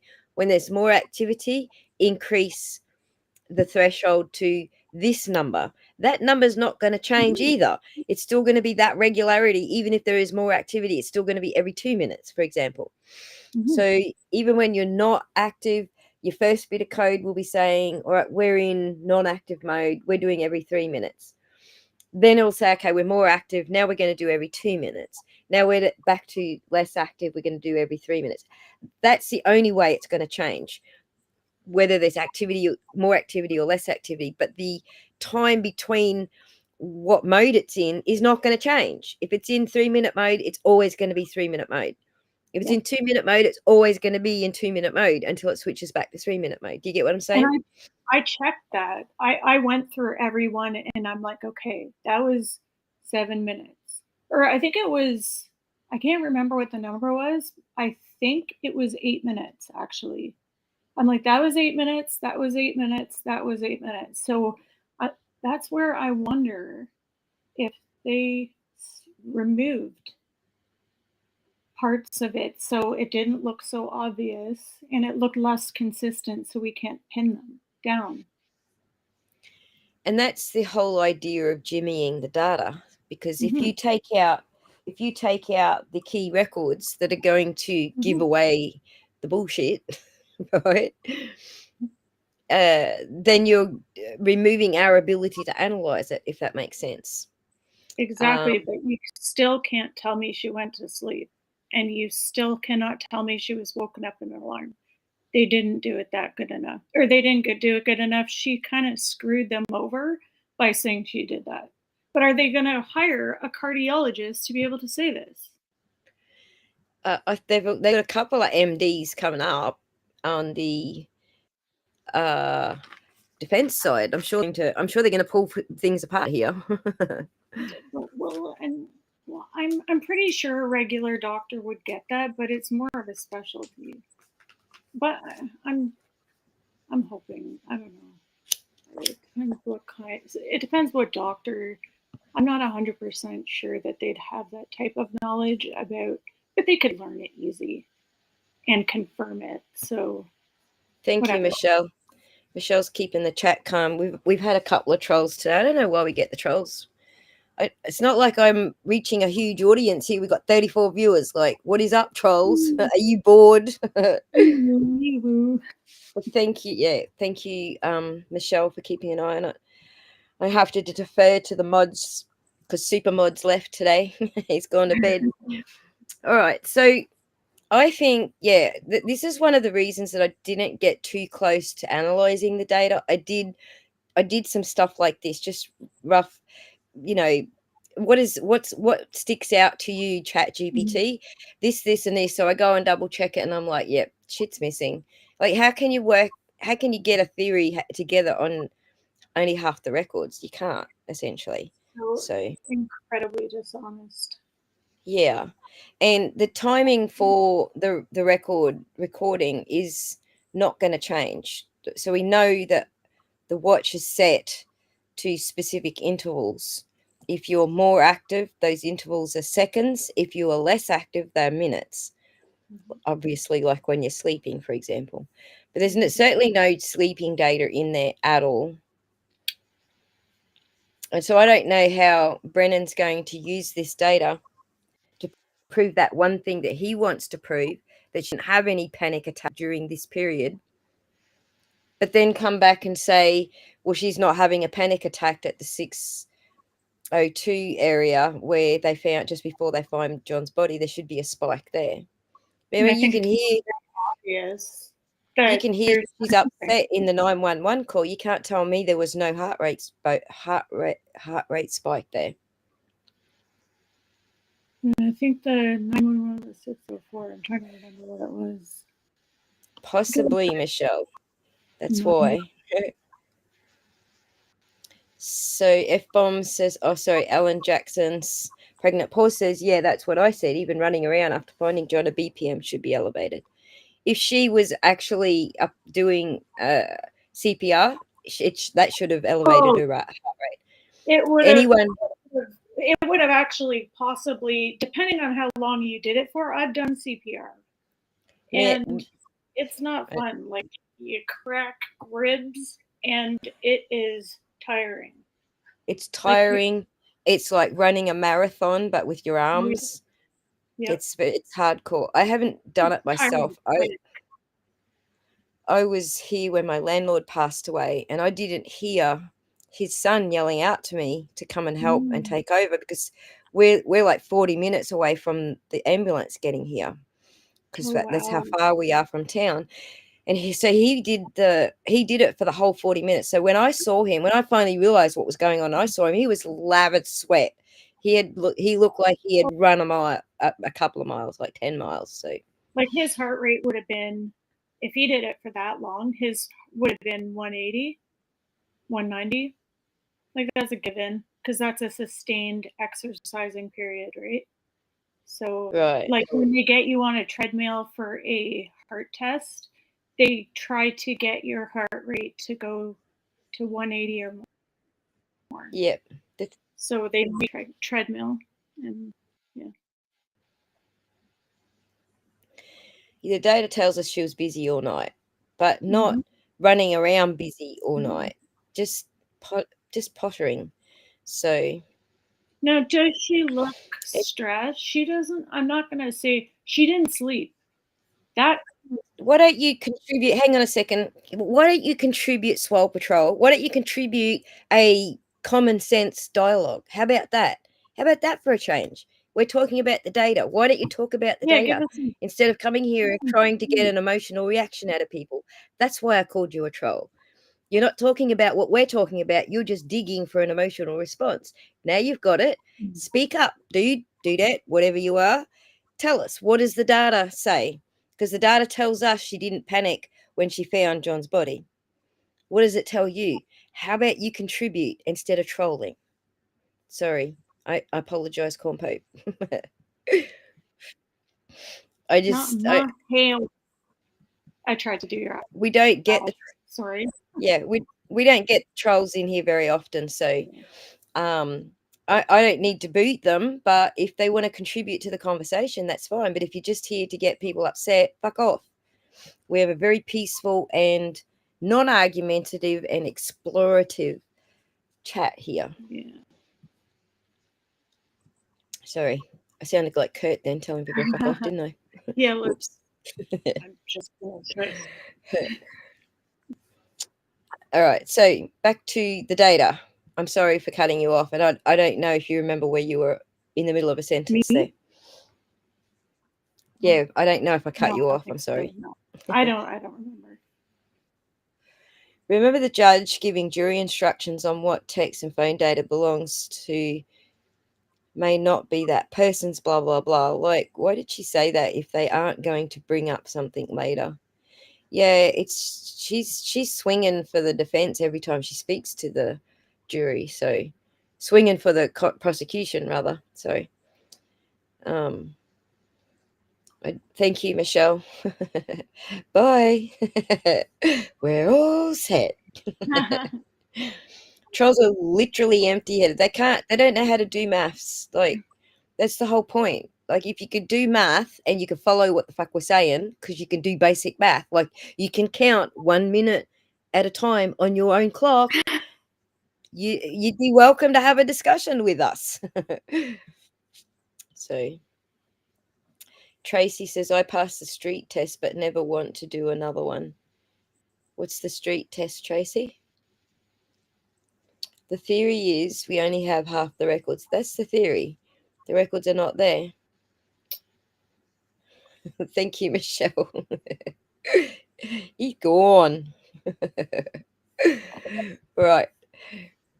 You're welcome. Bye. And I can't suffer fools with like Auntie Karen Reid. It's just like, it's so dumb to think that she was hit by a car. It's just so dumb.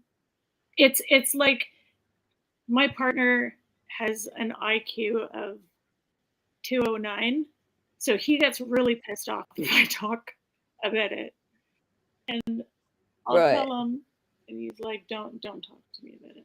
Just don't." Right, because he already gets it. He doesn't need you to explain it. He gets it. Exactly. He's going to put the data in a binder and bang it on the table while throwing a tantrum. Stress test. I follow now. A stress test. Gotcha. That's what you're talking about. Cool. I wonder if Babe's going to join his fam. I don't know. She's going to be, I reckon, looking for a job. Possibly. Well, there you go. That's what the data says. And that's the reason that I didn't get too enveloped in trying to prove anything with the data, because we don't know There's no point. We don't know what they edited to make it look good for them. And if they have left half out and edited the other half, it's not even fucking data. It's just it's a lie. So you can't draw Conclusions from you can't bullshit. on bullshit. Exactly. It's almost as if they can't see how silly their regurgitated nonsense is. Exactly.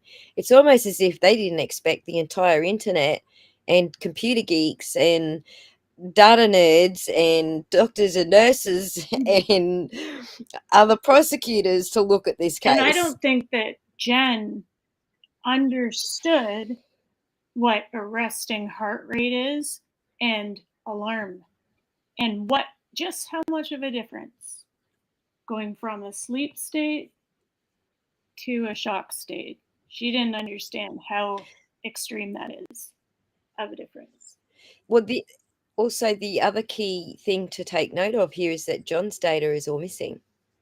So his health kit data, we got fuck all for heart rate and shit. He should have it. There's so many things. We got fuck all from his health kit.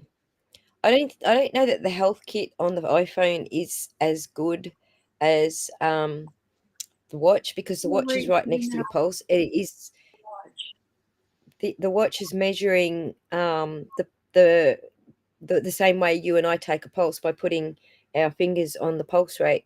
The watch is sitting there right on that pulse rate. So the watch is actually doing a proper BPM, whereas I don't think the phone isn't doing that. It's nowhere near your body. Yeah. So I don't know that data is all that accurate, but there's other things in it that would be accurate, but we're missing half those records. So I just like to, something ain't right. I'd like to go through John's data like his whole phone extraction, and just see what I can see, because I'm sure I can read it. Once I get a hold of the data in my brain, I can't unsee it, and I can usually figure out what's happening depending on what kind of data it is. Right. Well, I ran the same thing that we just did with ChatGPT. I did on John's data, and it's like, what do you want me to do with this crap? There's fucking everything's missing. There's nothing here that I can do anything with. It's all missing. The critical timeline's missing. The critical moments are missing.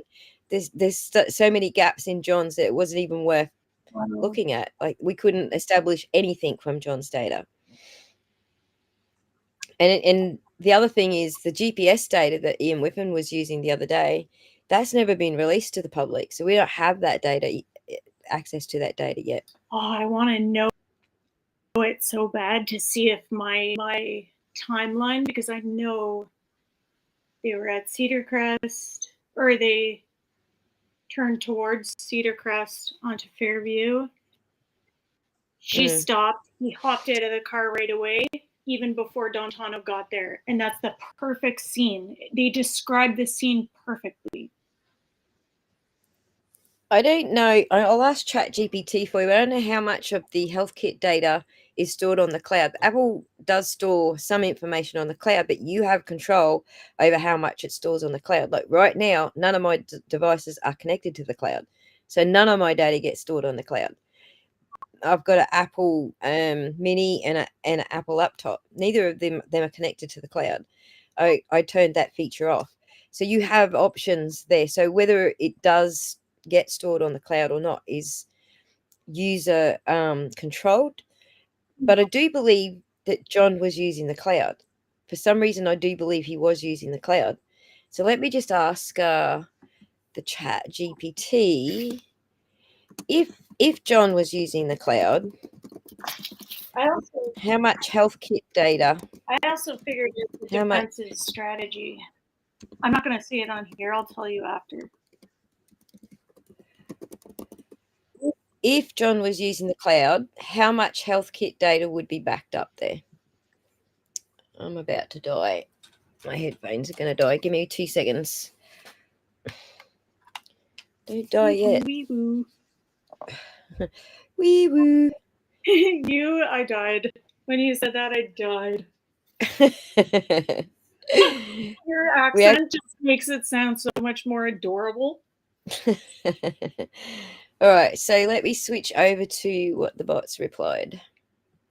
The bot says how Health Kit syncs with the iCloud. So when it's on the phone, it's called Health Kit. When it's on the watch, it's called Apple Health. Apple Health. Yeah, it's called Apple Health. When it's on the phone, it's called Health Kit. So that's the two differences, just so you know. But it Kit, syncs like with the. as in KIT. Beg your pardon? Kit as in KIT. As in KIT, yes. You say Keat. So I just want to make sure. It's my accent, sorry. If iCloud Health Sync was enabled, that's the user part of it, all health kit data, including heart rate, steps, mobility metrics, ECGs, etc., would be synced continuously to the iCloud using end-to-end encryption. This includes Apple Watch sensor data, iPhone sensor fusion data. So that's if you've got both. That's how you're going to get heart rate and other metrics if you've got both your watch and your phone running. Yeah. iPhone sensor fusion data like climbing stairs, etc., and data from third-party health apps. So if he's got any other app installed that's doing that, it's stored separately from standard iCloud backups, and it's only accessible via the health app on a in iCloud device or iCloud backup restore to the same Apple ID. Apple cannot decrypt it, not even with a warrant. The user's passcode or biometric unlock is required to decrypt the backup and access the health data. How the fuck have they got it then? They do have some of it. They do have some of it. Maybe someone gave the passcode to. Maybe. Probably John's family gave him the passcode. Yeah. If iCloud Health Sync was disabled but iCloud Backup was enabled, then the health data is included in the encrypted iCloud Backup as long as the device backup was turned on. Accessible only by storing that backup to another device, signed into the same iCloud account using the correct passcode. If both iCloud Health Sync and iCloud Backup are both off, then health data exists only locally on the phone. So that's obvious. So if the Commonwealth claim access to John's health data, they must have extracted it from his phone using a physical acquisition with decryption, or restored his iCloud backup using access to his Apple ID, or got it from Karen's device if synced family sharing, which is highly unlikely for health data. So there you go. Those are the options. I agree, Karen. Chloe did it. I'm telling you, I did a thought experiment. You know how I told you I had a meltdown the day of opening arguments? Well, I've got pushed into 2 thought experiments, just literally taking everything that they're saying, and I worked backwards. I'm like, is this possible? It's literally not possible. Yeah, he did take months. He did take months. He slow walked everything, and John's phone included. You're right. Because that's how long. Because they're such fucking idiots. That's how long it took them to edit the data. 100%. It would take me an hour to edit all of these records to say something else than what they say currently in my spreadsheet. It would take me an hour. It'd take me an hour if I got ChatGPT to help me. I did it yesterday. I actually pulled this data. I pulled this data yesterday. Let me go downloads. I pulled this data yesterday. Timeline. Yes. I pulled this data yesterday. I have a feeling that they're going to try to say that Karen and John, I don't even want to say it out here, because what if I give them an idea? You know what? Maybe I shouldn't say it. Yeah, and I'm pulling myself up on a lot of things too, because I don't want to give them any freaking ideas. Yeah. So I pulled this data up yesterday. This is like, so someone, I'm not sure where they got the data, and I'm not even sure how good or bad the data is. But essentially, someone pulled this up from, I think it might have been Sleuthy Goothy spreadsheets, just given by where the exhibits are and how they're written here. I think it might have come from Sleuthy Goothy spreadsheets.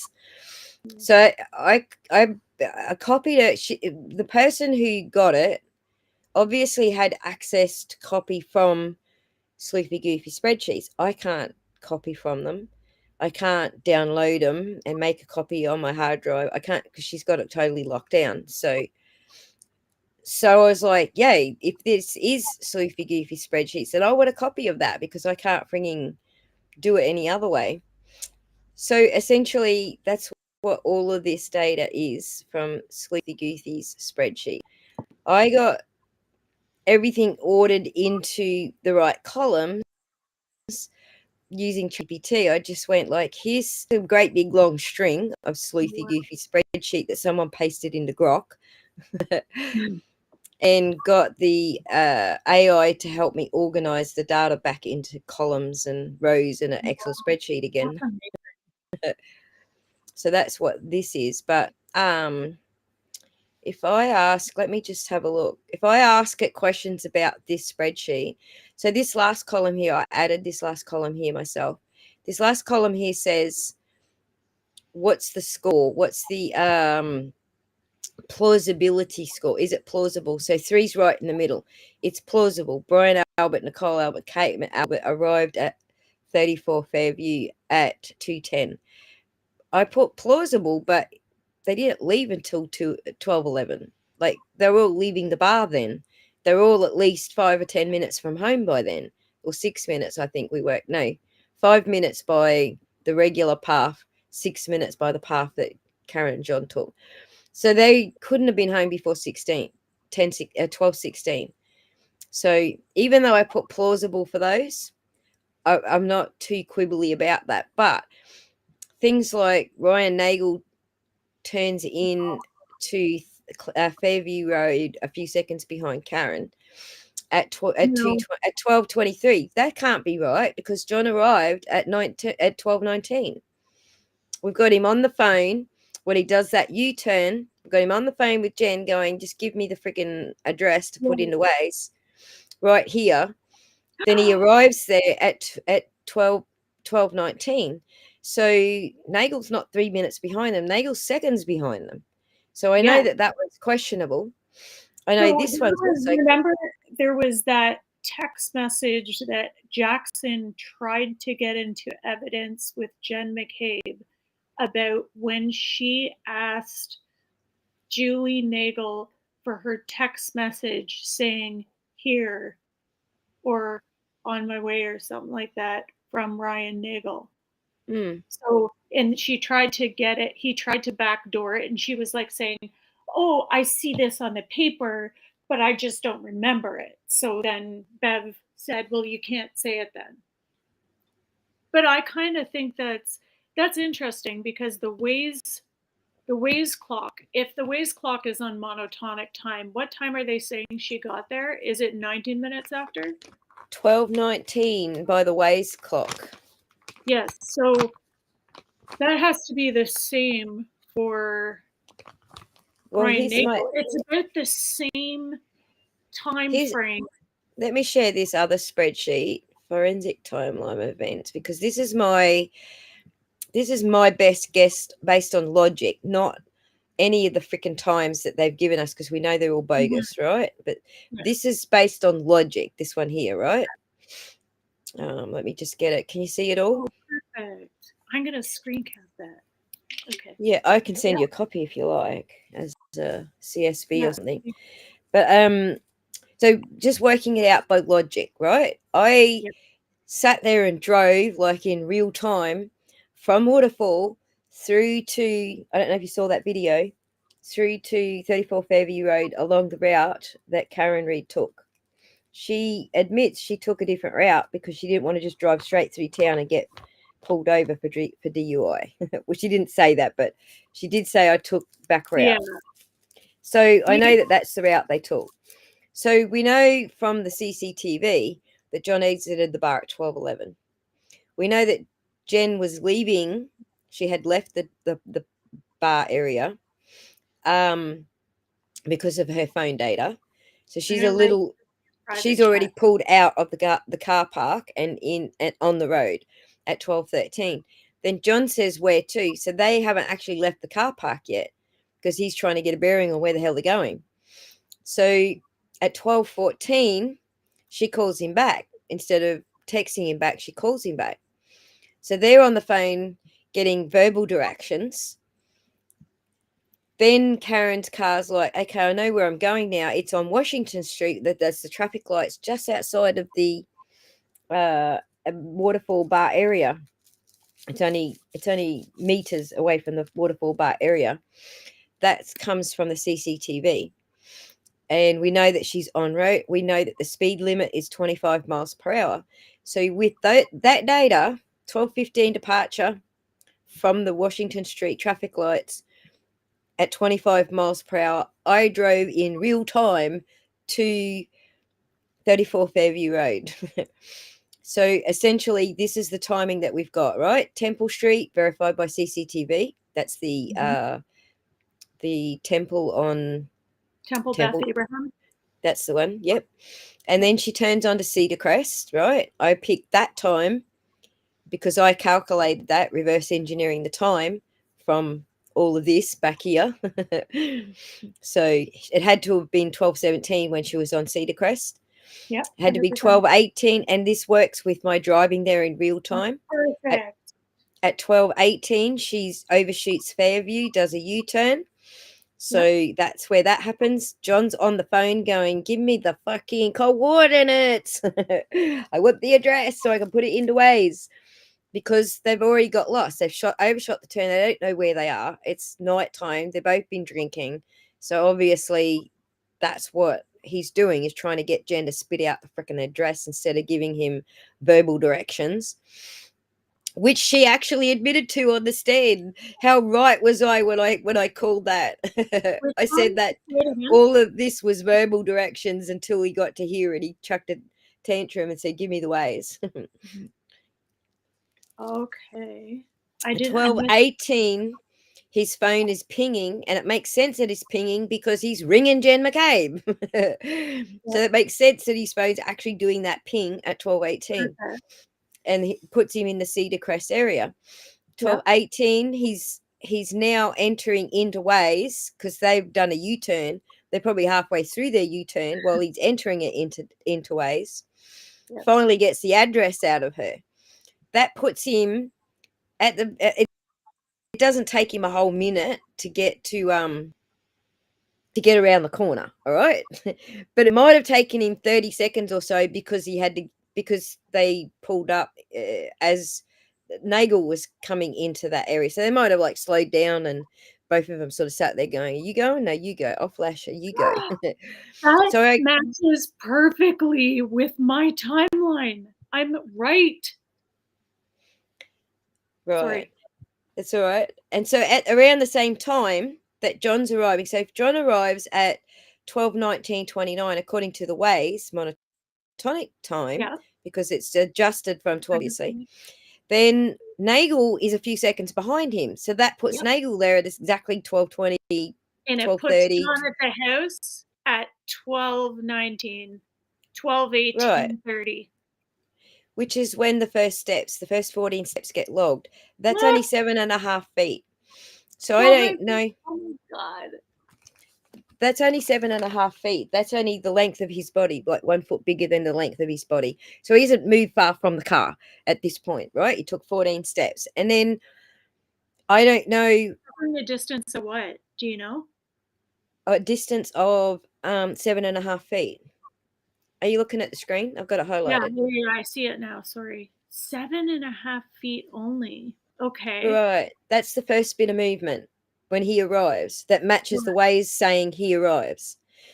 Then, so what I'm thinking is he might have just took 3.5 feet and then went back to the car because Karen's saying, do this and do that, giving him orders like women do. Make sure you come back and tell me or whatever. Or he might have walked to the car behind him and said something to them. I don't know. But anyway, he does only move 7.5 feet. That's not all the way to the doorway. That's not even enough to register. 7.5 feet from the car is not even enough to register a rise in altitude, because that hill doesn't start until around 10 feet away from the car. So it's not even just a rise of altitude if he just turns around and comes back to the car again. Anyway, 2 minutes later, Higgy's texting him, "Are you coming?" Then 1 minute later, that's when he walks to the door. That's 37 feet from the door. That's also when the elevation starts registering, that he's going up that rise in front of the house. That rise in front of the house isn't enough to register a floor until he walks up those last 3 steps. Right. Now it's 10 feet. Anything over 10 feet, the phone's going to go, that's a floor. That's the first floor. Just getting out of the car and going to the front door. Nice. Tw- Because Then it's we a go lumpy, it's kind of a lumpy and steep-ish from low to high stairs. Or I mean, lawn. The lawn goes Right. from Well, the next lower door to high. neighbor's lawn is actually, so Aiden's car, if you look at the video I put out a few days ago for this new timeline, the updated timeline that I'm showing you here. That video I show you the neighbor's lawn, and it's over 6 feet rise, because Aiden's got his car parked there. So I looked up the height of his car. It's like 6 foot his car is. 100%. That's an Asian house. They actually Correct. took pictures. That's how I saw the tree line that's by the Right. flagpole, and that's why I cut down so that it would have cut wind and his body heat wouldn't have dropped as quick. So just judging by their lawn, you're going to get at least 8 feet rise walking from Karen's car to the Albert's front door. And then they've got 4 steps at the end, and that will put you over that last little bit of altitude, that 10 feet altitude measurement for the phone to go, yep, we traveled the floor. So Yeah, that's your first floor. And this is what got me stuck for ages, was like, there was 3 floors. How can it be uneven? How can it be odd numbers? It has to be even numbers. Yeah, if you go upstairs, you got to come downstairs. It had to be even, and we had odd numbers. But if you count that front lawn, then now you've got even while he was in the house, upstairs, downstairs, or downstairs and then upstairs. And then you've got your third one because he already elevated coming across the lawn. So then the 80 steps is where, because they're only a quarter of a foot per second, we're talking dodging punches. We're talking dancing around, dodging, Wow. fighting, struggle of some sort, right? Wow. Those are not natural steps. These are his natural steps, right? That's incredible. This was a little wander away from the car and back. They were 1.1 feet per second. This one was walking across the lawn 1.6. He's going uphill and taking bigger strides. But this down here, this is a struggle. Small. That's tiny steps. So backing up, forward, back, like so right. And how long was that period of time? From 24? Okay. The elevation. The elevation was from 22 to 24, 2 minutes of elevation. That period of the 42 steps was 22 to 24, same period as the other one. So towards the end of that, so he goes through the elevation of the steps going up, right? Towards the end of that time period is when he starts dodging punches. So he's barely even made it in the house. So then 5 minutes later, Jen's looking for his phone, essentially. I have just a funny feeling. I have a funny feeling that Brian Albert, Colin Albert, and Higgins did not, like, they were hanging out and waiting for him. Higgins is like, you come in here, and he's all fired up. They're all fired up and cocky, talking about how, I don't know what they're talking about, but maybe they were in the backyard waiting for him to come, and he went. There's no way they're out in the fucking snow in the backyard. Come on, these are spoiled brats. They're not out in the backyard in the snow waiting for him. They're in the basement waiting for him. Because the basement door is closest to the front door. If you look at the Zillow, the basement door is actually closest to the front door. All the rest of the house, where everyone else is furthest away from the front door. All right. But there's no way they're sitting out in the snow waiting for him. I don't think so. They're too spoiled, you know. They're They were all wearing big winter jackets. The only one who didn't care was John. He wasn't wearing a winter jacket. So anyway, so at 12:30 we know the phone disconnects from the Bluetooth, so that proves that Karen's leaving. So if you assume all this other activity here moved him more than 30 feet away from the car and his Bluetooth didn't connect here, if all this shit house and his Bluetooth still didn't connect, then that there proves that she left at 12:30. In my real-time driving video, you'll see she had to have left at 12:30 in order to make that 6-minute drive back to One Meadows. Yeah. Now look at my chat, my private chat. In private chat.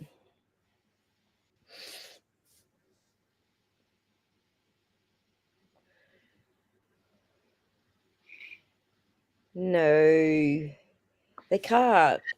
They can't Don't do say that. it. Don't say it. No, Don't. I'm not going to say it, but they can't do that because that would actually Yeah, change but you know what? everything. I think they are changing everything. They're going right in. We know the second he was dead, and this is what happened. And I don't know where Meadows is in relation to Temple Beth Abraham or the library, but which which one was missing? Was No, Micah, that stuff all happened before this spreadsheet I'm showing you even starts. That stuff happened way back at 12:05 or something back at the bar. So there's a different time period. Yeah, this back at JFB. This is the defense team's timeline. I just did it more logically than really questioning. Yeah, really I just accurate. I just did it more logically. Like I just said I got onto Google Earth Studio. It's different to Google Earth. So in Google Earth, you can map between map points, but in Google Earth Studio, you can literally animate the amount of time it takes to drive 25 miles per hour. You can literally animate it. So that's what I did with my drunken yellow dot. We can't do that. You're right. What I was worried about, they can't because her car John's phone disconnects from Bluetooth. They can't. I don't know how they're going to explain that. How? No, I don't think they can do what you're suggesting in the private. Yeah, And I won't say it aloud. We don't need to give people any fucking crazy ideas here. You don't want to know. I just So Jen, I'm like, what could they do? They have to explain that. What if they did this? I'm like, oh no. So Jen is wondering where he went. His phone keeps ringing. One of the Bryans powers it off because they just effed up. And Jen keeps calling, not knowing yet. But I don't know. I don't know how it works, to be honest. But I reckon she was looking for his phone. I don't think she knew he was dead. I think she knew he got beat up. But I don't think she knew he was dead or was on death's door at that point. I don't think that's. Where you say John's phone powers off? Yeah, that was a detail that Brennan gave us. Shut up. Oh, you mean he pressed the side button to lock? Well, even Whiffen wasn't happy to say he pressed the side button to lock. I don't think actually locked Whiffen down to actually saying that it was a side button press. What? Okay, what did Hank say then? I feel like Whiffen left it at it could have just done it itself, like it hasn't been used for so long and it puts itself into lock mode. I feel like that's where Whiffen went with it. Okay, now I haven't listened to Whiffen's full testimony yet. That's why I'm a little bit lost at this. But there was a point where it was saying, wasn't it saying something about backlight or it turned or moved? No, God, just ignore what he's saying.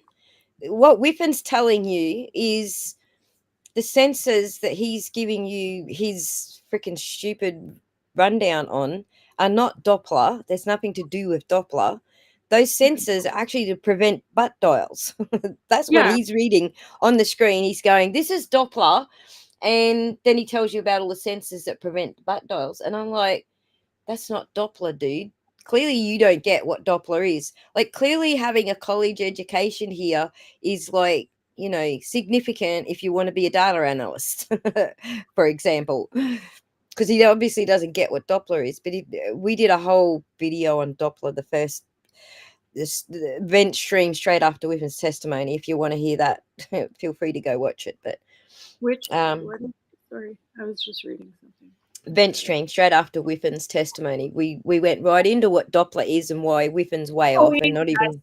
I know exactly what Doppler is. I'm a nurse. We do Doppler all the time for heart rate. It just monitors sound. Right, baby monitors to see how your baby's doing in your womb, all that sort of shit. Yeah.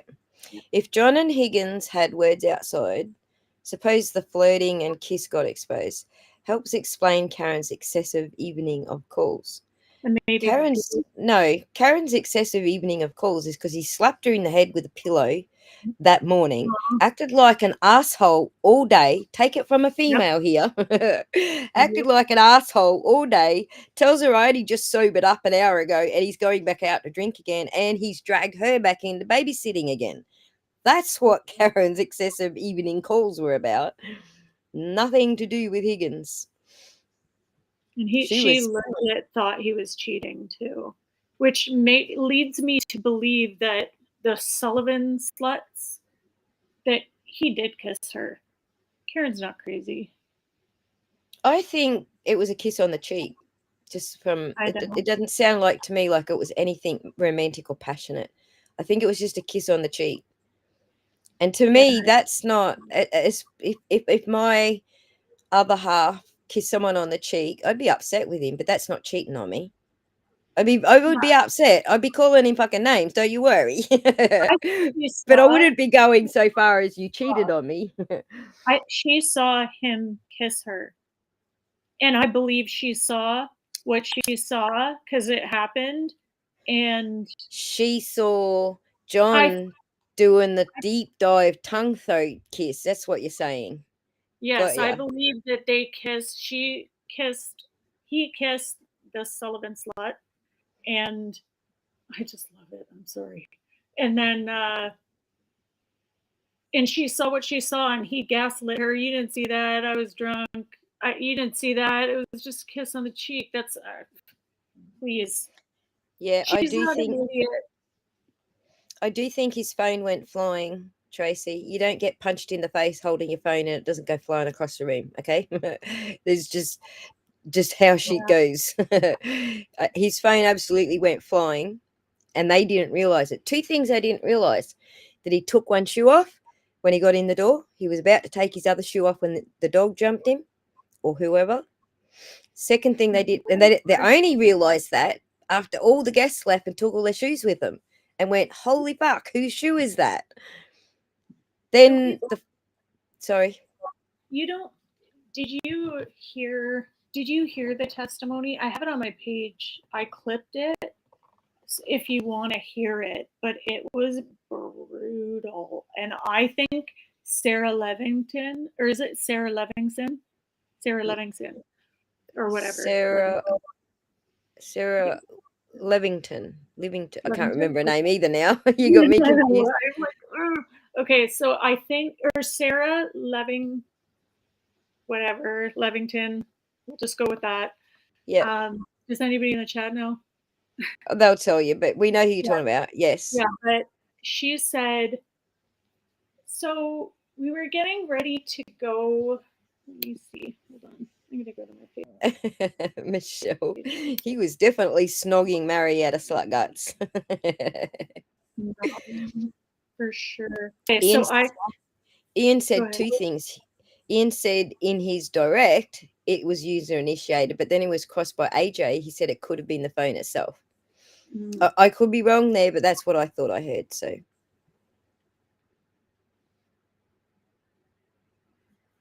and he didn't even know who his drunk ass was kissing. I think she said this on purpose, Sarah, on the stand. She said, and we were the only ones that were like, and she smiles. She says, and we were like the only ones that were like not related to the Alberts.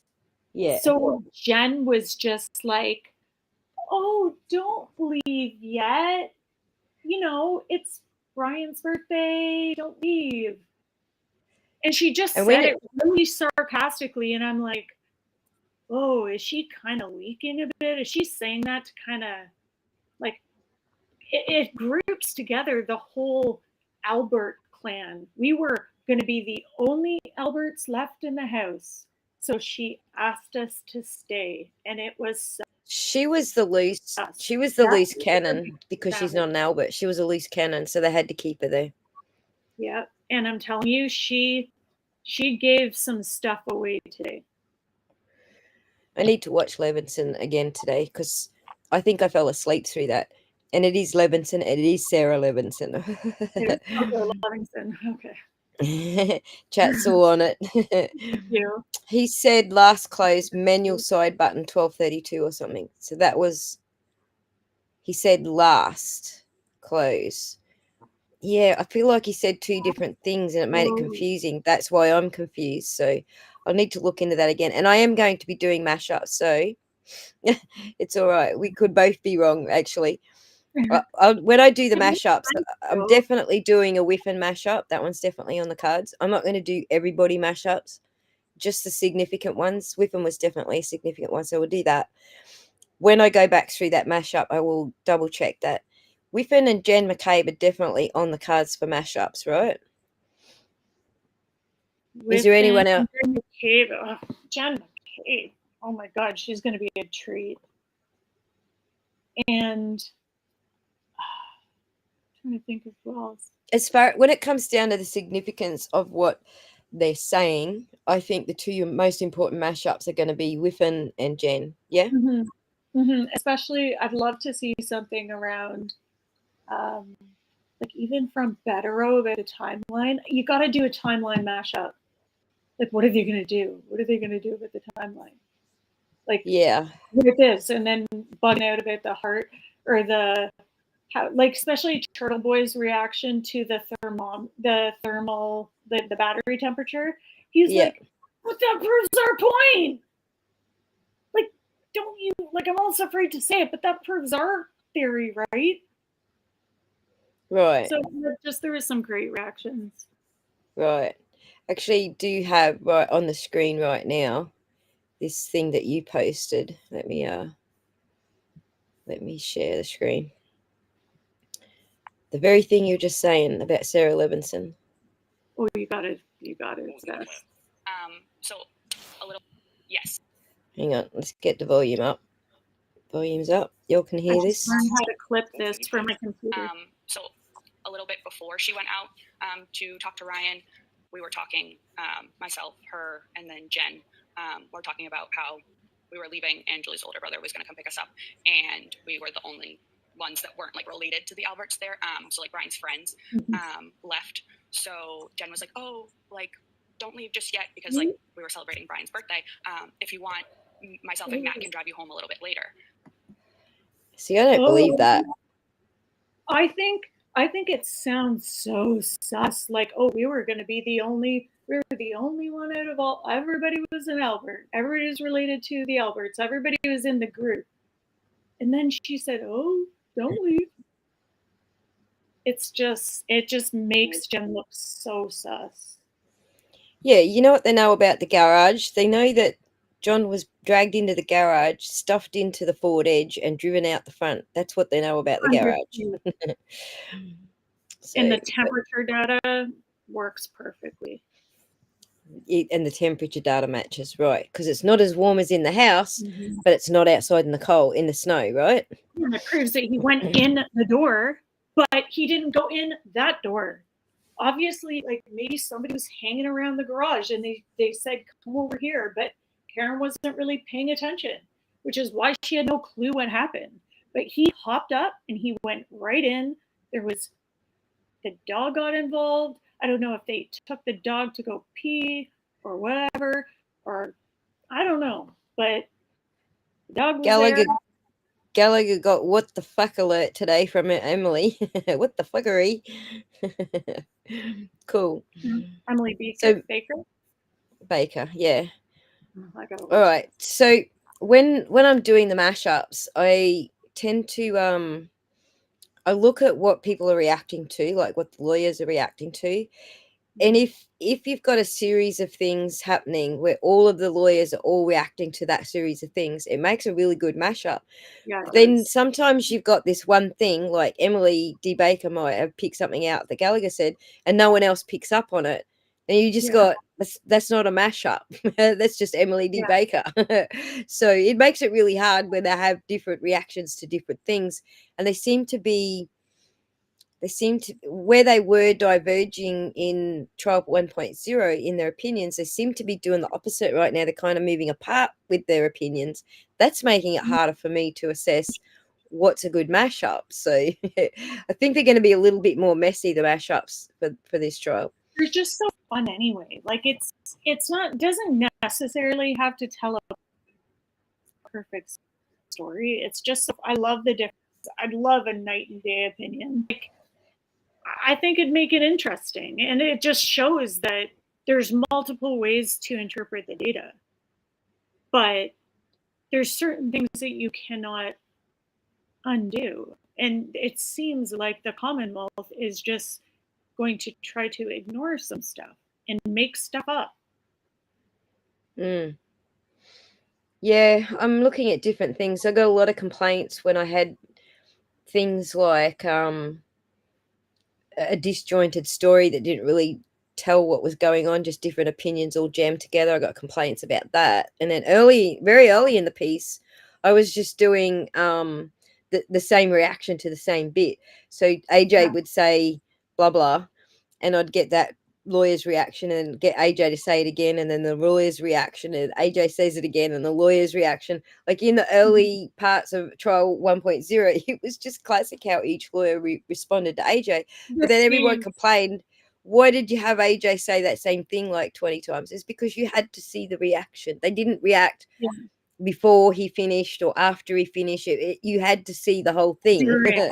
Yeah, So, I get what you mean.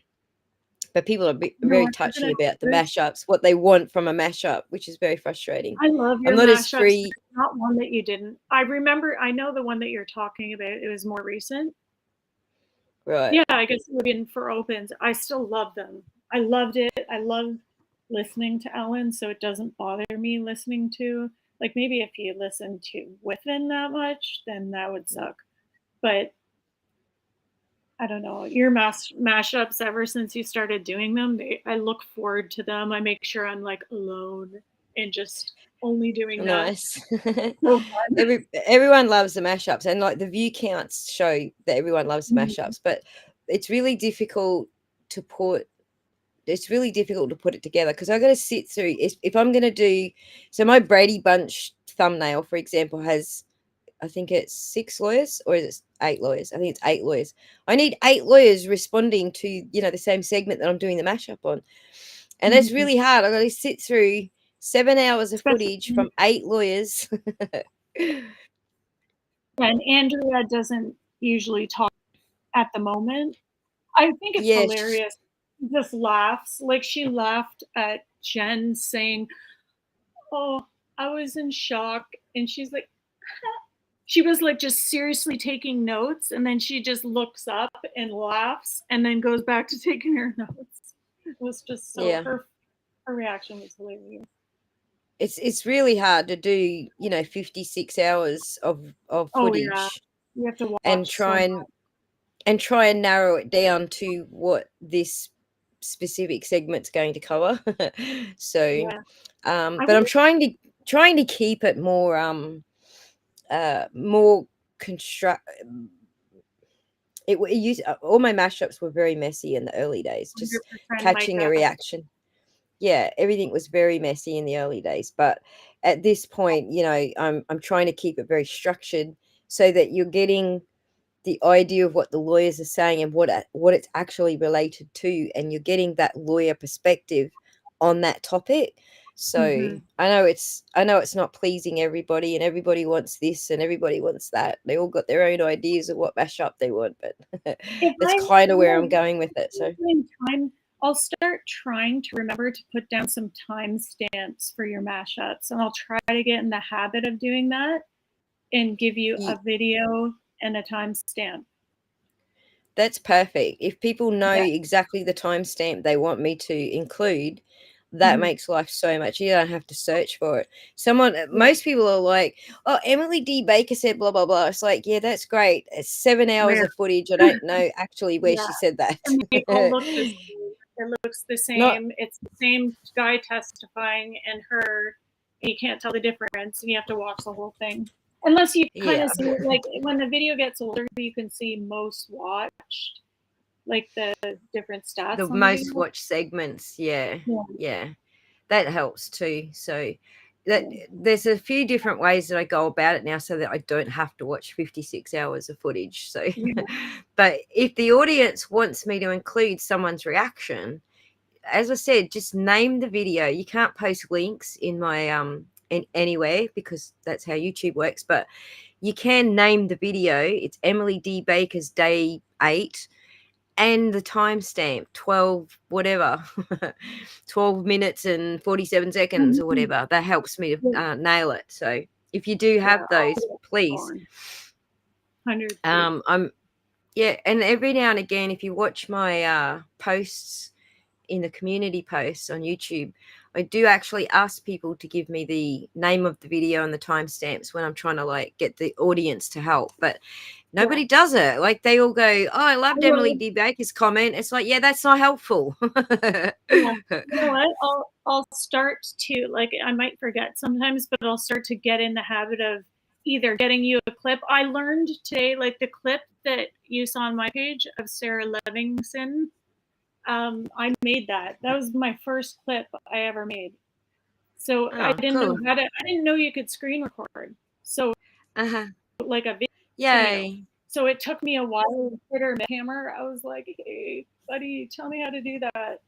And Yay. he told me how, and then I tried it, and I'm like, well, it's not working. And then I'm like, I should try it again. And then I just saw another how-to video. It's so easy. So, like, even if I send you a clip or like, The and with the time, yeah, the times of most, you can actually, yeah, you can be more specific because you've got me on X. So yeah, exactly.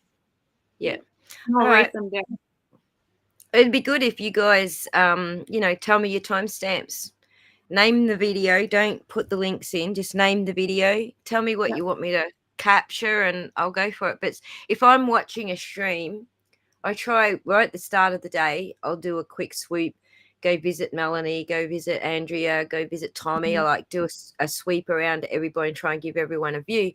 But then once the trial starts, I'm settled on one channel, whichever channel I was on last when the trial starts, Yeah. that's where we are. But while I'm That would watching be that so channel, helpful, Karen. I'll be noting where the it's really hard to do when you're in a live stream because it only tells you how much time has elapsed. It doesn't tell you the timestamp or where that thing happened, just what Yeah. time has elapsed. So it's really hard to do during a live. It's a bit of math, like throwing around a bit of mathematics. It was 3 hours we started at, Yeah. and it's now negative 3 hours, and now I'm at. It's too hard, Yeah. too fucking And hard.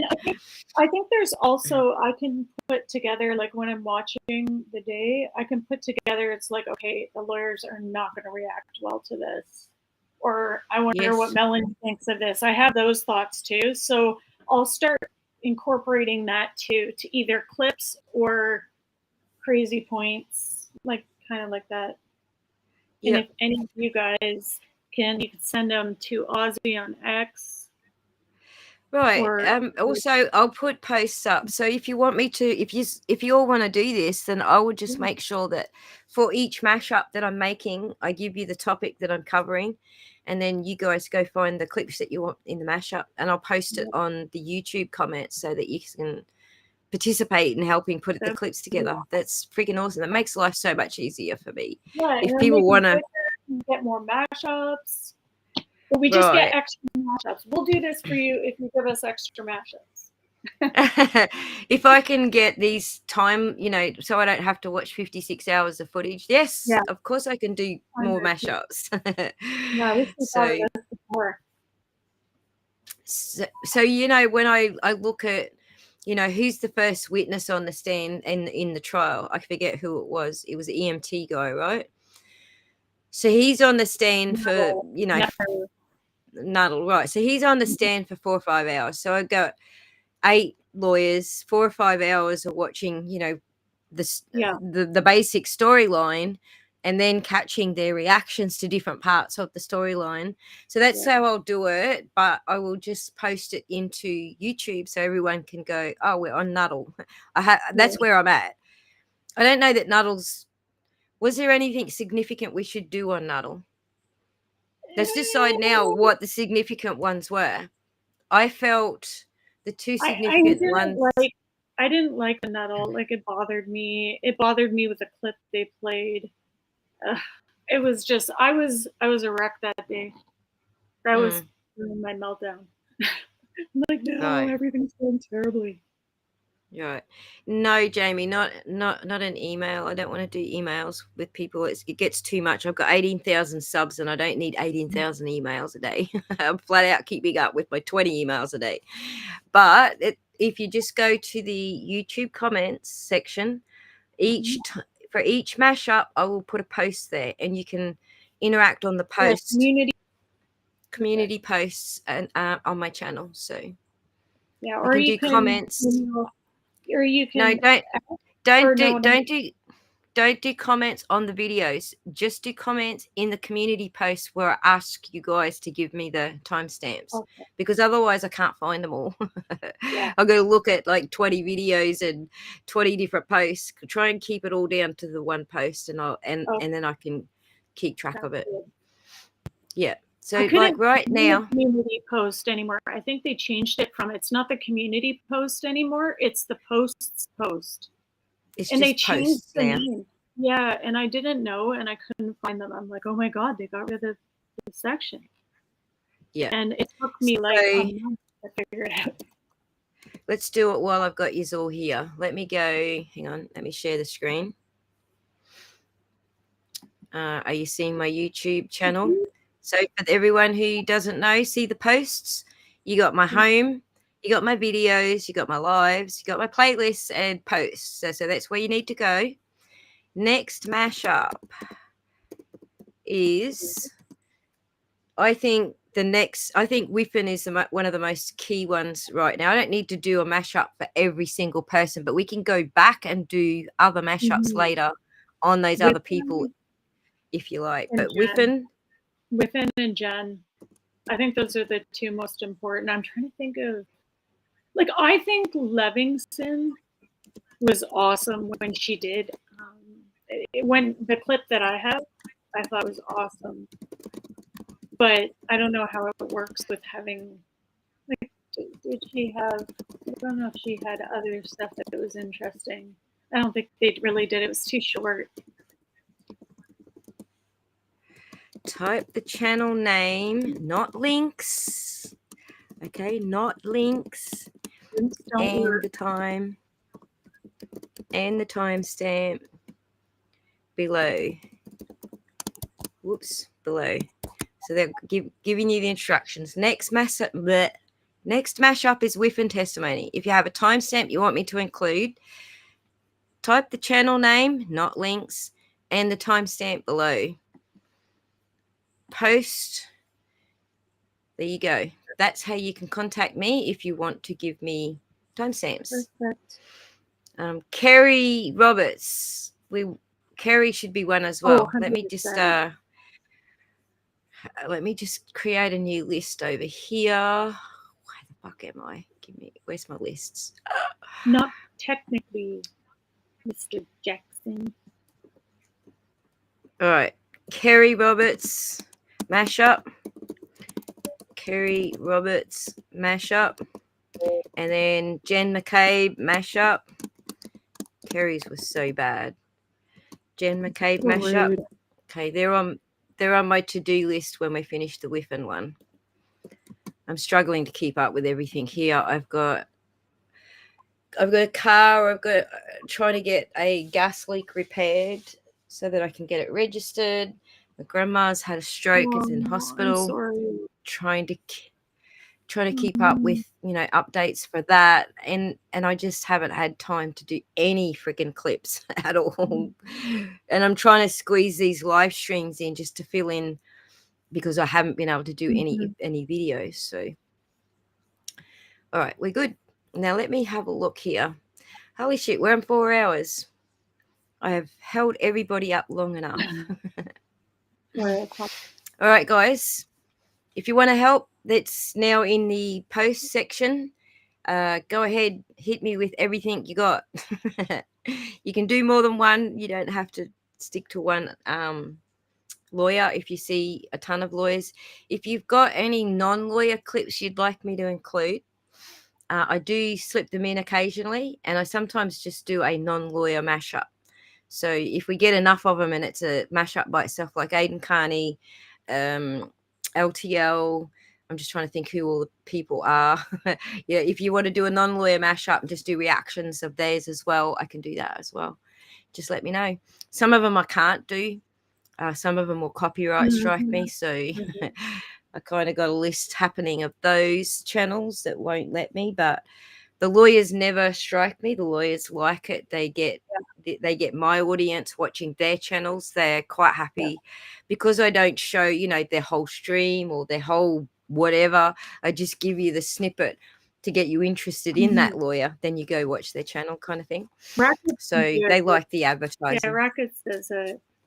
He's changed a little since before and after, but he's better when he bounces off of people. But he's great. Yeah, well, he's had a bit of a kick in the ass. I imagine he would be not quite as confident as he was before. So yeah, and he gets negative. He's one I will. I love that guy. I will include Rackets if people want to clip Rackets as well. I have no dramas with his.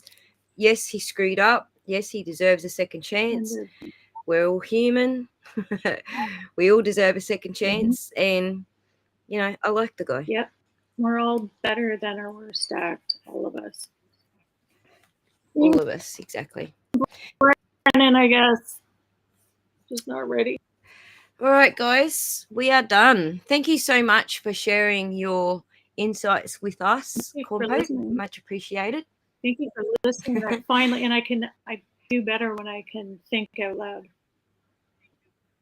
Right, it's a lot easier than writing freaking messages back and forth. I get frustrated with it so hard. Yeah. All right, guys, we will sign off now, and we will catch you for the vent stream tomorrow night. Bye. Everyone, be good. hit that boy emoji, and everyone. Smash the like and subscribe. We're all set.